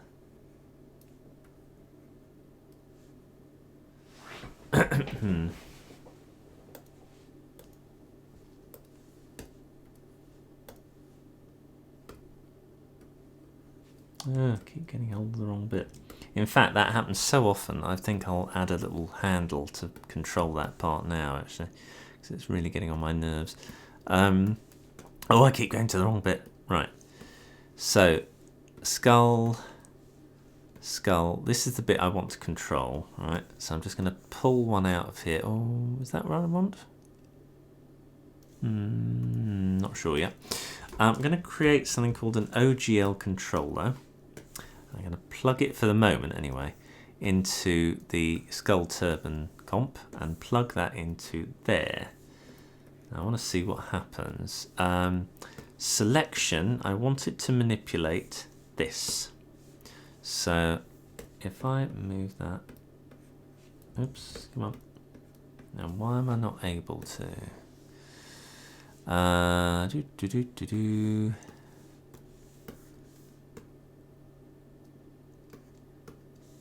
Take that off, plug it into there instead.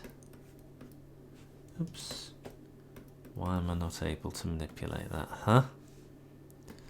Selection is use selected node, it's deformation skull curve, that's it.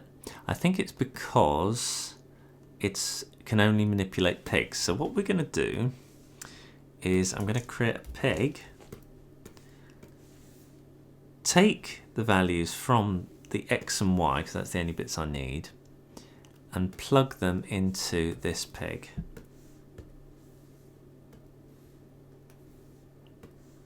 Paste. There we go. So now X and Y are now in this, and I'm actually going to say handle peg. There you go. And now that the values I want to manipulate are on here, I can cut that out and paste it in here, plug that into there directly, and get rid of this use selected. Well, I can just say handle peg. Now, where has it disappeared to? It is up here. Don't want that. I want it to be somewhere over here, somewhere, so that I can just manipulate it. So I'm just going to move it over there. Now, there we go. And I'm manipulating the wrong bit. I need to manipulate this bit. How do I do that? Which bit is it? So it's the curve, and it's not the... What is it? It's the handle. So it's the orientation. Ugh. Orientation, left and right. So what we want is... I did the wrong thing there. Not the end of the world, but by any means. Right, create another peg, but this time it's the orientation that moves. I know that because if I manipulate that little dot, this is the reason why I'm creating this flipping handle, so I can manipulate the right bit. I need to move this, and the bit that moves the most, I know that the length moves a bit, but it's the orientation that moves the most because I moved it the most. So it's this I want. So copy function link, paste it into the X of here. So now the X will control the orientation. Now whether it'll do it the right way round is yet to be seen, but we'll find out in a minute. Paste that, do that, get rid of that. So now the dot, God knows where the dots ended up. It might not even be there because of all of that business. I don't even know where the dot is, so let's first of all make it enormous.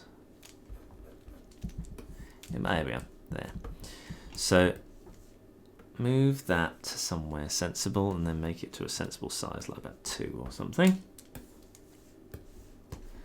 And now, let's see, I bet it goes in the opposite direction. It does, yeah. Still, it works though. So what I can do now is, for usage sake, I can flip the actual controller. Now I don't know where exactly to do that. Offset. Yeah, there's no scale, but we can scale it using this. So if I flip this the other way, we've now got something that moves it there. And then if I go in there, Setup mode, move it to around about where it's going to be. That's a bit better. Now it's quite a large movement one has to make in order to manipulate this, and it's a bit too much. So one way I can counter that is by calming the movement allowed through down. So let me see how to do that. Limit. Don't know whether it is this or not, but we'll find out in a minute. 20. Now, where has it gone? Where have you gone? Right. I just want to see whether the speed works at the moment. And now it's gone somewhere else. Okay, let's put it back to 100. And let's reset this peg.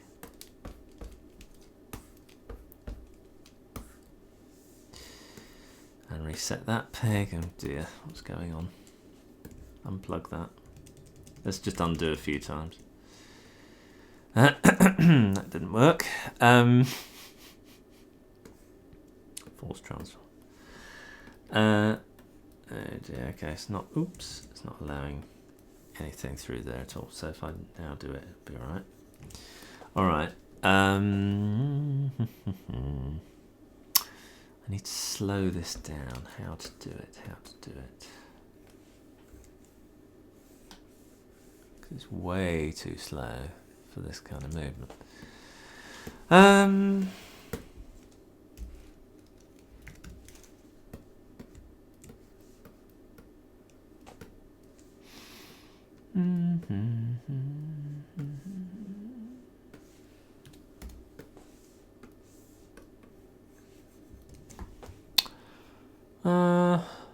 That don't work, do it? If you times something by something that's less than 1, that can work. At the moment, this is this is that,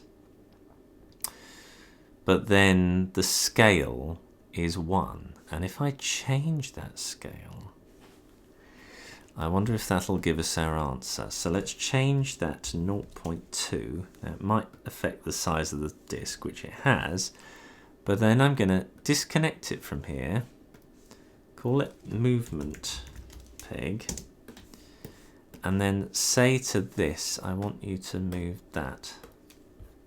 So I don't want you to take any information from it directly, and I want the position of this to be local, local, where is it? It's back to how it was at the beginning, and then I can have this. You probably aren't able to follow exactly what I'm doing at the moment because I can barely follow my own actions as well. I'm making this up as I go along. We shall see if it actually makes a difference. So at the moment I can't manipulate it at all, so I need to plug it into the rest of the puppet using that. Is that right? No. Okay. Why do I need an element for it to work? Do I need to do that? And maybe not, but do I need to do that and do that or something like that? Does that work?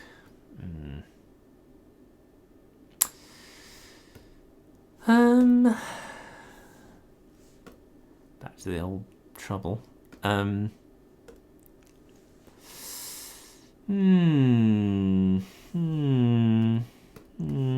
wonder that. Does it need to be plugged into something for it to work like that? Even an empty one like that? Ah, there we go. Right, okay, so the final bit. Okay. So we've got the slow movement. Well, we haven't really, because the dot isn't slowly moving. Okay.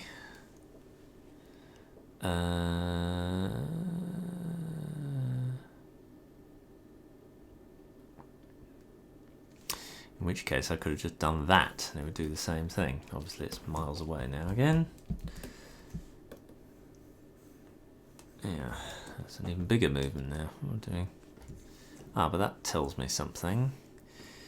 Which bit is it there? There we are. Scale 1. what if I gave it a larger scale? What if I said 2? And therefore, it doesn't have to travel as far. Yeah, there we go. Obviously, I then need to put that into the right position. So I move it to correct position there, but it's not doing it in the right way. Thank you. And then I need to shrink it, so it'll be about 0.2. That's a bit too small. 0.8, that'll do. Now, does it move at the right? Does it move at the right rate when I sort it out? Still quite fast, so that is not true. All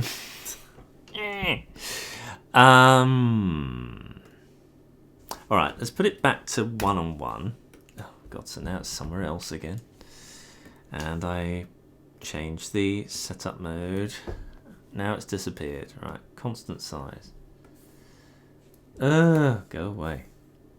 Right. Okay. Move that around. Too big. The movements are too big. So what if I scale it using another peg here? So the movement peg happens. What does this do? That changes the scale. Oh, I could do it there. So the scale of the thing is going to be minus 0.2. 0.2. So it's very, very small now. And then I make it bigger using this. There we go. Ignore the position. There we go. That's much more like on like. Okay, I can sort of follow the thread of logic that's going on here. Oh, will you stop doing that while it's selected? Thank you. Otherwise I move both points. Right, okay. That is actually pretty good. Yeah. It's not 1-on-1, but it's so close that it's okay. And now I can manipulate that like that. That is good. That is a good. So now I need to manipulate the eyes and all that sort of stuff in a clever way. Try to ignore what I did. It's not totally relevant, but it is clever and it's good. Basically, one of them is shrinking the whole. One of them is shrinking sort of like the visual information, so therefore the distance it's having to travel is greater to do that. Oh, I don't try to follow it, just accept. I'm just about follow the train of thought in my head. This flips it, so this is a flipper, right? This flips it, this scales it. This is all for the handle's benefit. And then this actually moves the curve. So the curve here, let me just tidy this up a little bit here. This dot is moving the orientation of that deformer, and it's doing it in a way where I'm not having to fight with all these other fiddling things. It's just that, which means I've got this nice curvy head. Lovely. And I don't worry about the kink too much because her head's going to be boiling anyway, so you shouldn't notice it too badly. You can always go in and iron a few kinks out. It's all right. Right, okay. Eyes point kinematic. This was the reason why I did that, so I could experiment with this bit. Okay, so there's a little bit of a kinkage there, but we can fiddle with that. I don't want a huge amount of the turning anyway. It's fine. I'm sure it'll be fun. I can always alter that later. Anyway, so the eyes. Right, at the moment they are not turning with the rest of the character. So let me do that. I want them to sort of turn up because if we look at the curve, okay.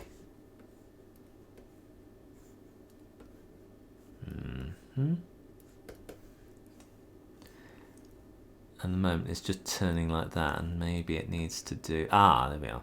It's when it does, we want to, yeah, that's what we want there, but not as pronounced. That's it.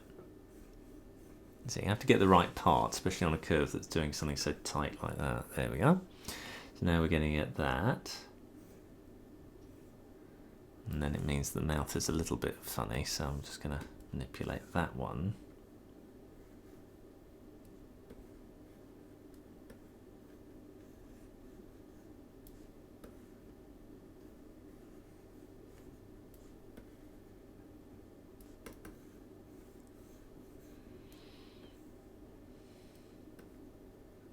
might actually benefit from this not being scaled. Now I know what I'm doing.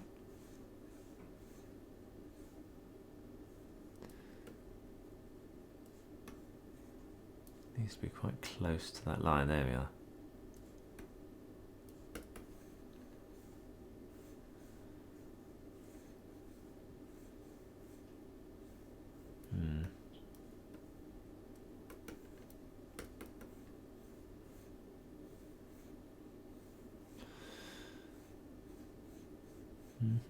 Okay, that's not too bad. I can always fiddle with that a bit later. And then the hair, I'm going to do another one of these, which, well, we'll see how simple that is. It should be simple, but famous last words. Right, okay. So that is, I'll change the names in a minute. Now, whether or not it just works as it is, looks pretty good. I would like, let me turn them all off. I want that one to, there we are. Is there, at the moment it's not stretching at all, and I think I would like it to stretch, or I would like it to stay, what I want it to do is stay more, there we are, there. So it's not it's moving, but it's not moving as much as the rest of it is. So it's staying close to the middle. Yeah, there we go. Yeah, lovely. That is a lovely. There we go. And then we've got the ability to do all of that still. So we've still got that. Now, obviously I want the dot to move with this manipulation, otherwise the sort of relationship is sort of broken a bit. So let me just find the skull, and we connect it to the 2 point of that, and then that does that, and that does that. There we go, lovely. And I'll actually want the OGL controller sitting on top of everything, so I'm just going to move the point of that to probably 3, and then I think we're good. Yeah, so it's over the top of everything. So I've got that bit of squish, I've got that, and we've got, you know, everything we need. So she can look around a little bit on her own. Don't need any master controllers. It's doing it all on its own, this sort of stuff. Which for this kind of animation is exactly what I want. I do not want a master controlled thing. I want something more crude, because the character is more crude. Once you start animating this, it should be lovely. So pop that there, put that back to where it should be. Come on, you. Oh, okay, that's interesting. Oh, because it zeroes it. Yeah, that's no good. So what I need to do is that's it. Let's reset it. I need to get rid of you as well. Okay, let me just tidy things up a little bit and relabel things. Alright, there we go. Blue dot on her. I can always create switches to turn these things off and stuff. But rather than just call them point kin 1 and point kin 2 and all this. Otherwise I'd be here all day. Point kin 3. There we are. Okay, and then that's point kin 2. That'll do. Yeah, that's fine.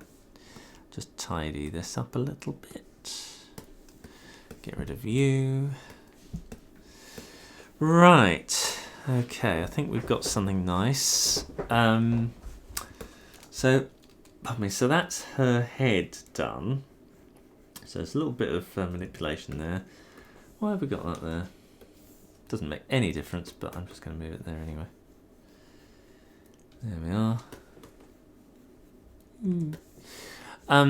Right.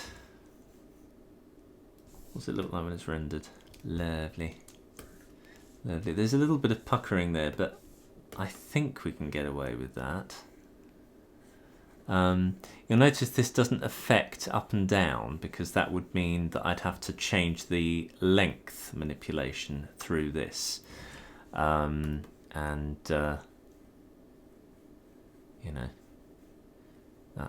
is opening up another can of worms. However, I wouldn't mind doing it. Oh, come on! If we're having fun, we might as well try all sorts of things as well. The length would be controlled by the Y movement of this. So let's take the length. I think it's the 0, length 0. Copy that, and I'm going to put that into the movement peg here. Paste, paste, paste. And we'll see what we're doing. Oh, there we are. Now the problem is that it's actually, again with the scale of this, it's so extreme. The tiniest little movement and we get that. So it's far too fast. So the scale again will have to be manipulated to a lower degree. So I need to 0.001 it probably. And then that means that it's somewhere else, or in fact it looks as if it's very, very, very tiny there, and it looks like I may have accidentally done something else, but I don't know yet. Scale 0.2. The problem is that at the moment what I want is preserve proportions, and then it ignores the squishings of what's earlier been done. The tiniest little movements. Okay, so that's even tinier than it was before, so it means this needs to be bigger, not smaller. So I would say 2 here. And now where is it? Where has it gone? Okay, so it's oh, it's enormous. Okay, I need to shrink it down.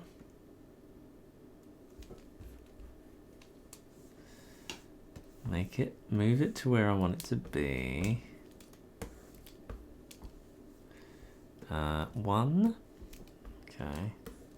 The downside of having preserved proportions on, of course, is that it stops it from... Oh, hang on. No, it's constant size that I wanted turned off. There we go. Yeah, it's just preserved proportions I wanted. Right, so now that moved much more in relation to the movement I actually want it to be. There we go, and I can get those nice curves in if I just pull the thing down. Oh, that was actually much easier. Right, okay. Things like this are sort of weirdly in reverse in some ways and then less in others. Ugh, yeah, it's a nightmare. Anyway, it's all good, and I can even do a little bit of manipulation there if I want to. So that's lovely.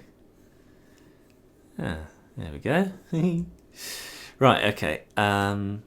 Can't do that. I've got to do that and that. There we go, and that gets it to its default position. And then this, I've got to just put where I'd like it to go. No, where I'd like it to go, and then just shrink it down a bit. So 0.7.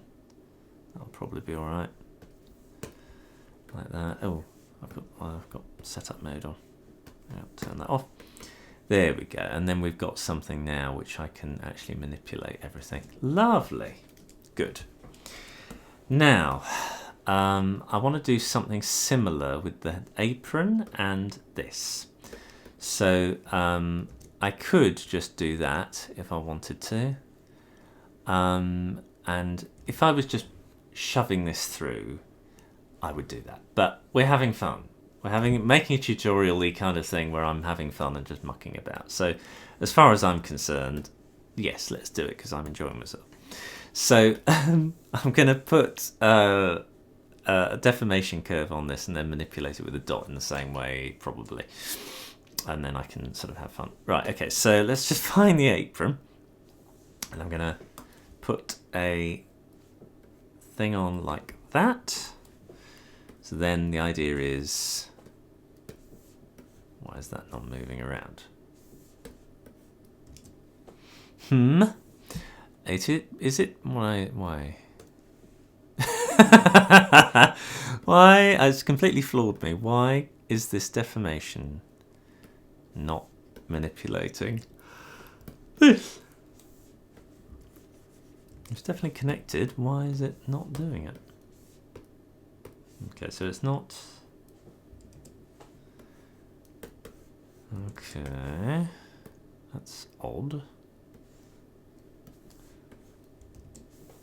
That's very odd. Something There's nothing odd flowing through this at all. There's nothing strange, nothing odd. Let's just take that off. This should be manipulating the apron, and it's not. Why not?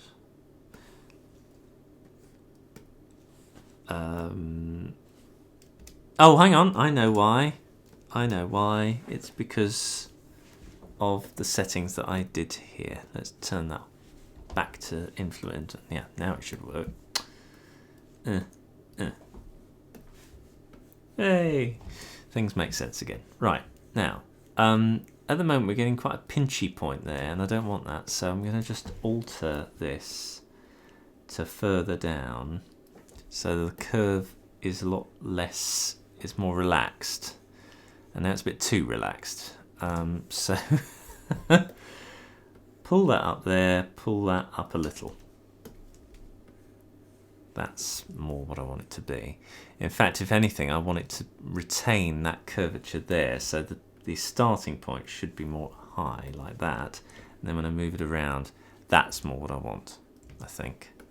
Yeah, there we go. So now I'd like that point to be manipulated by a dot. And this is a lot more easy than that was. So another OGL controller, and I plug that one into there, and then this one will manipulate another peg that will take its cues from that, like I did last time. So I have to do this obviously in order to do that, so at least those, the rest don't really matter. I've hit those, so I can then copy the values, and I'm going to create another peg. Oops, doing the wrong thing. No, I don't want it there, thank you. And I'm going to go copy, paste, copy, paste. And now where one goes, the other follows. Cut, paste. Well, on you, that's it. This one. There we are. So that everything's back to normal. And then it's annoying that I can't do that and put it back to normal, but that's not how this works. You know, you don't manipulate that, you manipulate the values of it. And you can't manipulate, unfortunately, parts of a deformation, so you have to attach a peg in order to be able to do that. Nuisance, but there we go. Right, in fact I'll do it like that, and then wherever the apron goes, the dot follows, and then I can just move the dot around. Lovely, that's good. So I don't have to have the deformation that's visible, I can now do that. See, that's the reason why I did all of that. Movement, peg, apron, that'll do. Okay, so we got that, and I would like one to do something along the lines for that, would I? Don't know, I don't think so. I think we're alright. I can always fiddle around with that. And then the head, I want that to be nudged a little bit. So I'm going to just put an element here, call it a nudger, and 0.1, and then hopefully, yeah, that's just pushed it behind everything so that I now don't get the lollipop of her head visible through the rest of it. It's actually, you know, fine. Lovely. Okay, so that's good. Anything else? Can't think of anything else. I mean, should I create a master controller for this? Really? Am I that desperately in need of that? I don't think so. I might create a little sort of one peg wonder for manipulating the whole of her head, and try to be clever with it so that her eyes move one way and the hair moves the other way. I might do that in a minute. Let me finish the. I haven't even got both legs on yet. Let's get it to the point where both legs are, and then I think we'll call it a day for today, because I think that's virtually her rigged anyway. So that's all done for her leg. So all I need to do is do that. Oh, and hang on. No. There is one fun thing I want to do. I do want to do that before this is over. So I'm going to I'm going to clone her foot, her leg rather, so that we've now got two legs. A leg and B leg.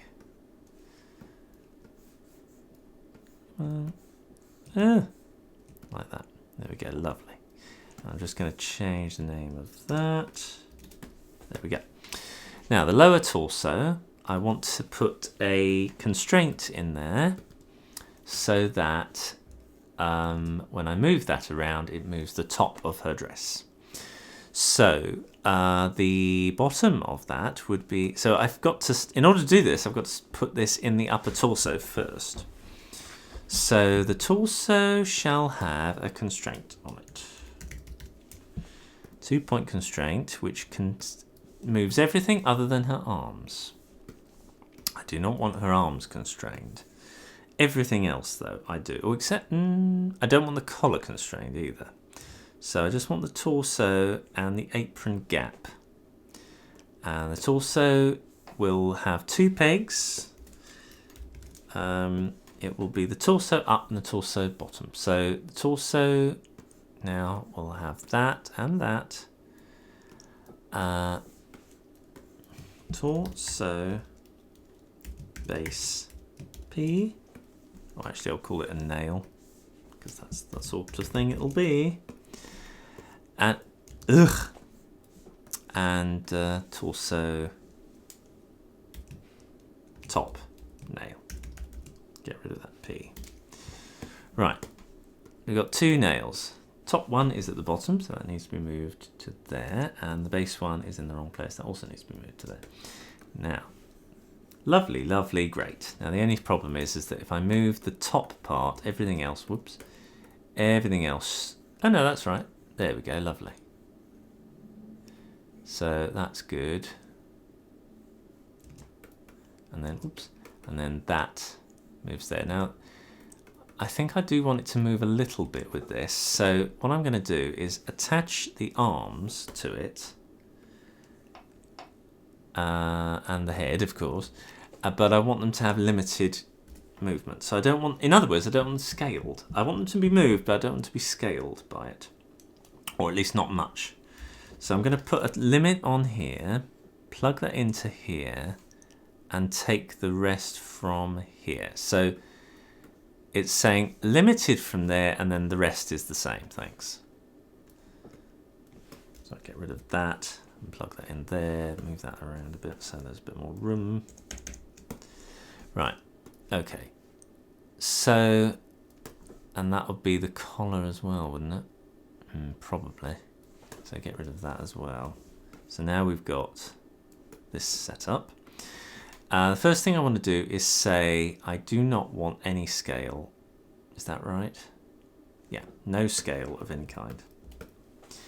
Now if I do that and move it around, it sort of works but doesn't quite know where the things are attached. Well, all you do is go in here and go like that and say I would like them to be attached to that kind of place, please. And now I'm going to move it around. That squishes, but the arms don't, you see, and everything else like that. Now I quite like that squishy, but not as much. So I'm going to calm that down to about 20, volume modifier. And I'm also, oh, this is something I should have done before, project to plane there. And I'll do the same thing with the head as well. I forgot to do that. Naughty Ollie. Project to plane, project to plane. Always do project to plane, because otherwise it does weird things in 3D, and you don't want 3D. It's a 2D puppet. Right. Okay. So now, if I get hold of that, I'm able to squishy, squishy, squish. I might even put a controlling dot on there to make it a bit easier, because there's not an awful lot to hold here. But we now get a squishy body, which would be even more squishy if I put the peg in the right place. That's better. And we've got the arms doing their happy little thing as well. So there you go. I think this is what I want. I think it's what I want. I can always manipulate the puppet later on if I so wish. And I've got that still, and then I've got the sort of turning around ability there. Okay, so put those back to where they were. Now, this base nail I'm going to use to manipulate this top part here. So I'm going to have two parts there. So what I'm going to do, rather than trail a big thing out, is clone it. So I need to be able to go bip, bip, bip. Maybe not the Z, actually. Leave the Z. Bip, bip. And then scale. Do I need the scale? It's only these X and Y, actually, I need to clone. The rest can be left alone. Yeah, I'm confident about that. So I'm going to copy that. And then paste it into the lower torso and paste it here. And then I'm going to get another constraint. Don't know what I was talking about there. Put it there. Plug it in there. Plug that in there. And there. And then this will be the... First of all, I'll call that a clone. Part clone.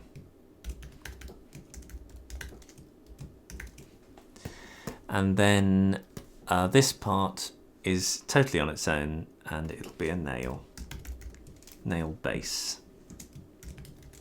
Okay. I've done that, haven't I? No, I haven't. Okay. Now, this part is exactly where I want it. This part is not where I want it. I want to put it there. And now with a bit of luck, there we go. We get what I thought we were going to get, which is what I want. So now, just by creating that, we create this interesting little interplay. Now, the one other thing I want to happen is for the head to stay relative to where it was. I don't like this bobbing around. So we're going to do the chain of command in the same way, where the torso top is the head's lower base. So I'm going to copy that, and I'm going to put that into the base. I'm going to get rid of this entirely.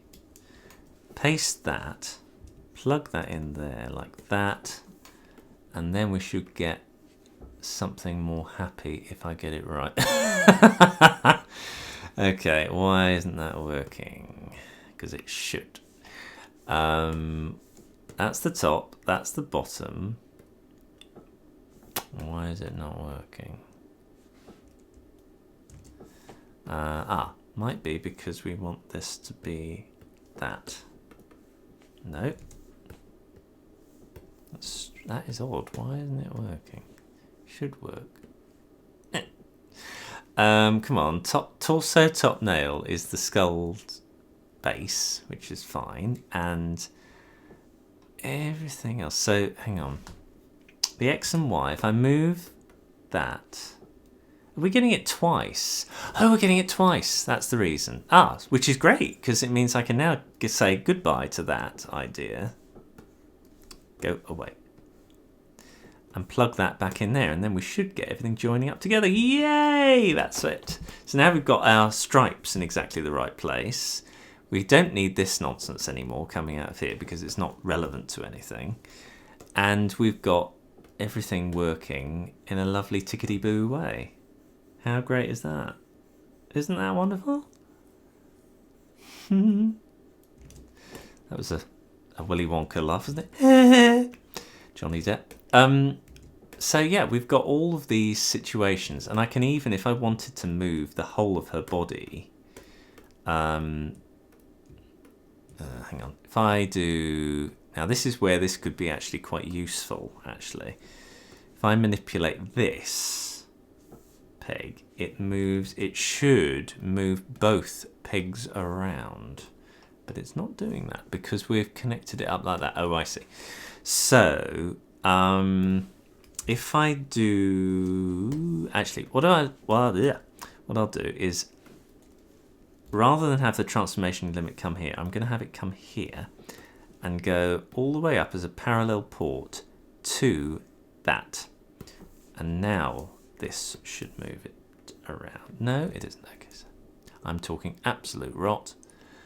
Let me see, why isn't that manipulating those two? Because it should. Put it back to how it was.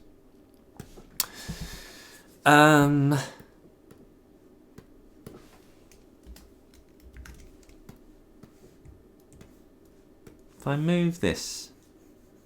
Oh, okay. Why isn't it doing it? Ah, I know why. Because it's not moving the clones of them. So the downside is, so if we move that, so what I could do to manipulate both of these at the same time is, that's the downside of not doing it that way. The thing is, if I did it that way, it's a mess, and I don't like that, but it is quite nice to be able to manipulate that. Yeah. Just having a think. Excuse me. What if we did... What if we did that? Deformation... Whoa. Deformation composite. Since I'm on a roll with these now. And I do another one. And I use the clones of them used elsewhere in the puppet. Let's try that. So that's a clone. So copy, paste. This is very, very weird. So these are exactly the same, but they're used in two places. And then this, I want to try and get them on the same. So that's on the left, and the other one will also be on the left. I don't know if what I'm about to do will work, but I want to see if it will or not. So I want that part. That's it. Copy that. It's only the X and Y I care about. Nothing else. Go away. Right. And then paste it here. Right. Does this work? Does this madness? Does it work? Doesn't look like it. What about it does work, but I have to do it that way, and in which case you wouldn't need any of this anyway. So get rid of this. This is back to how we were. Top, bottom, and then manipulate it like that. That's the way you would do it. Oh well, that's all right. That's a happy compromise. So yeah, there we go.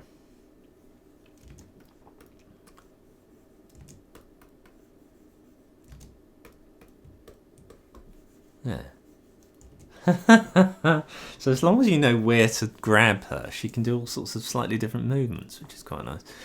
Now, her leg, B leg, I haven't yet swapped around and done clever things, so I'm just going to create a nudger. Bing, bong.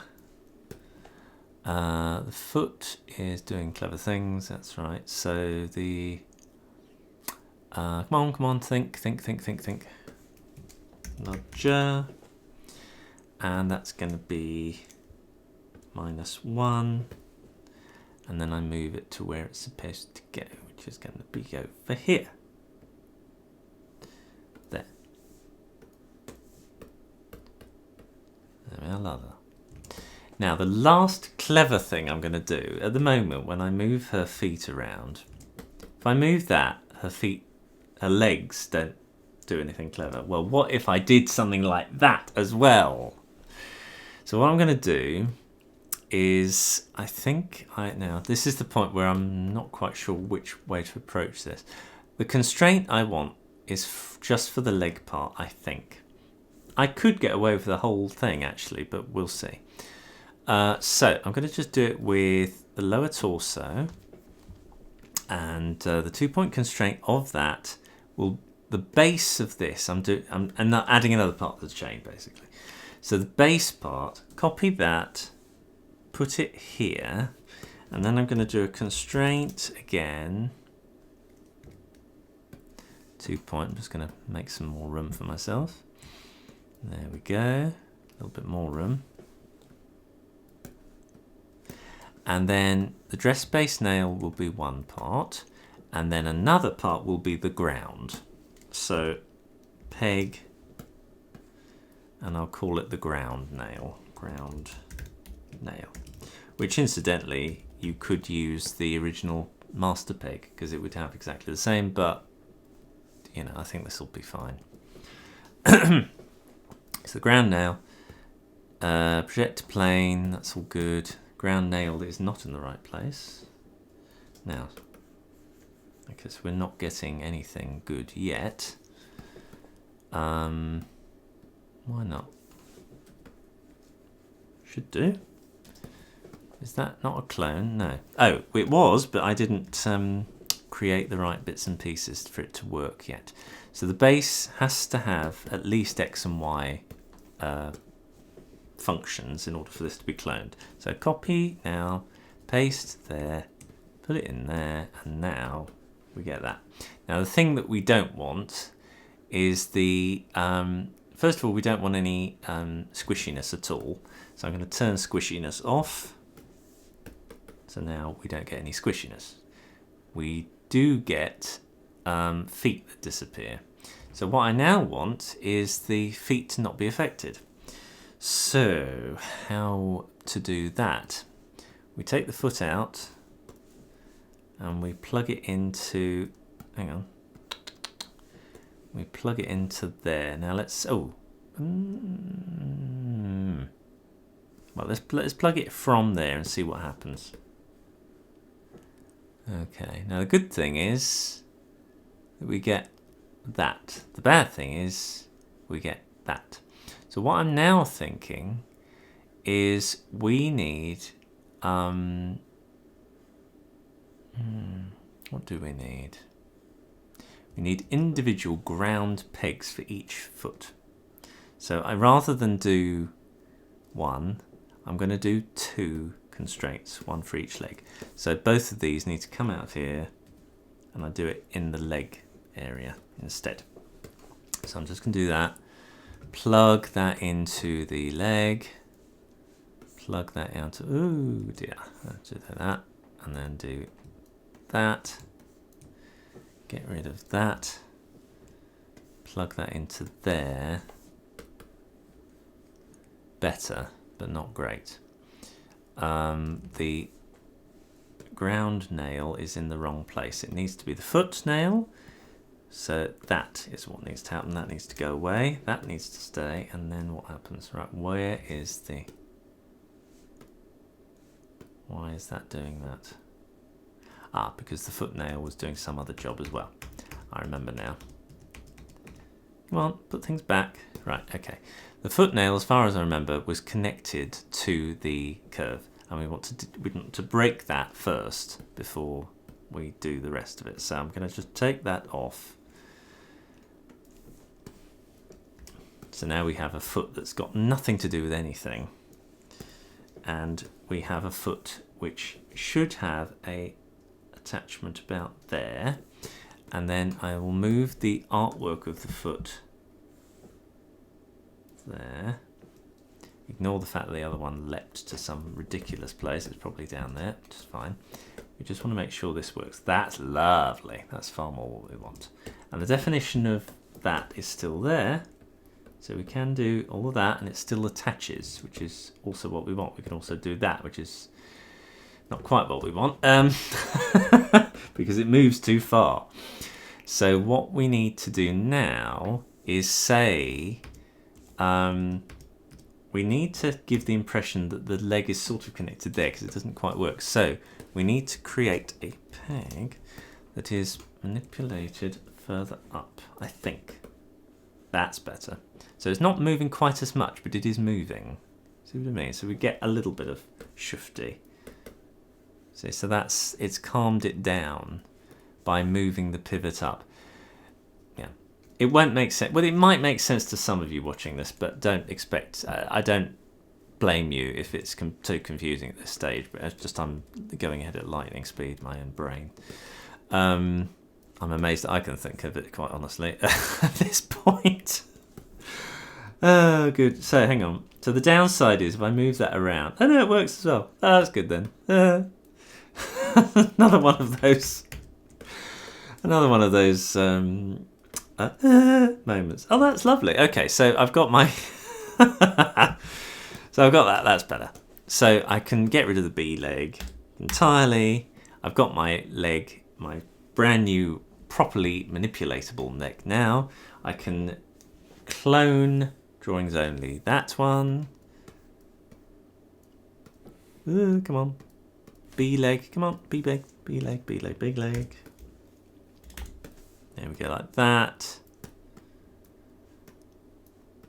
And then all I need to do is just shift it, nudge it around the other way. So, that's an element. If I was really organised, I'd have this in my library, but I do so much teaching, I need to create most of these things before I actually show them off anyway. Nudge, doesn't take very long anyway.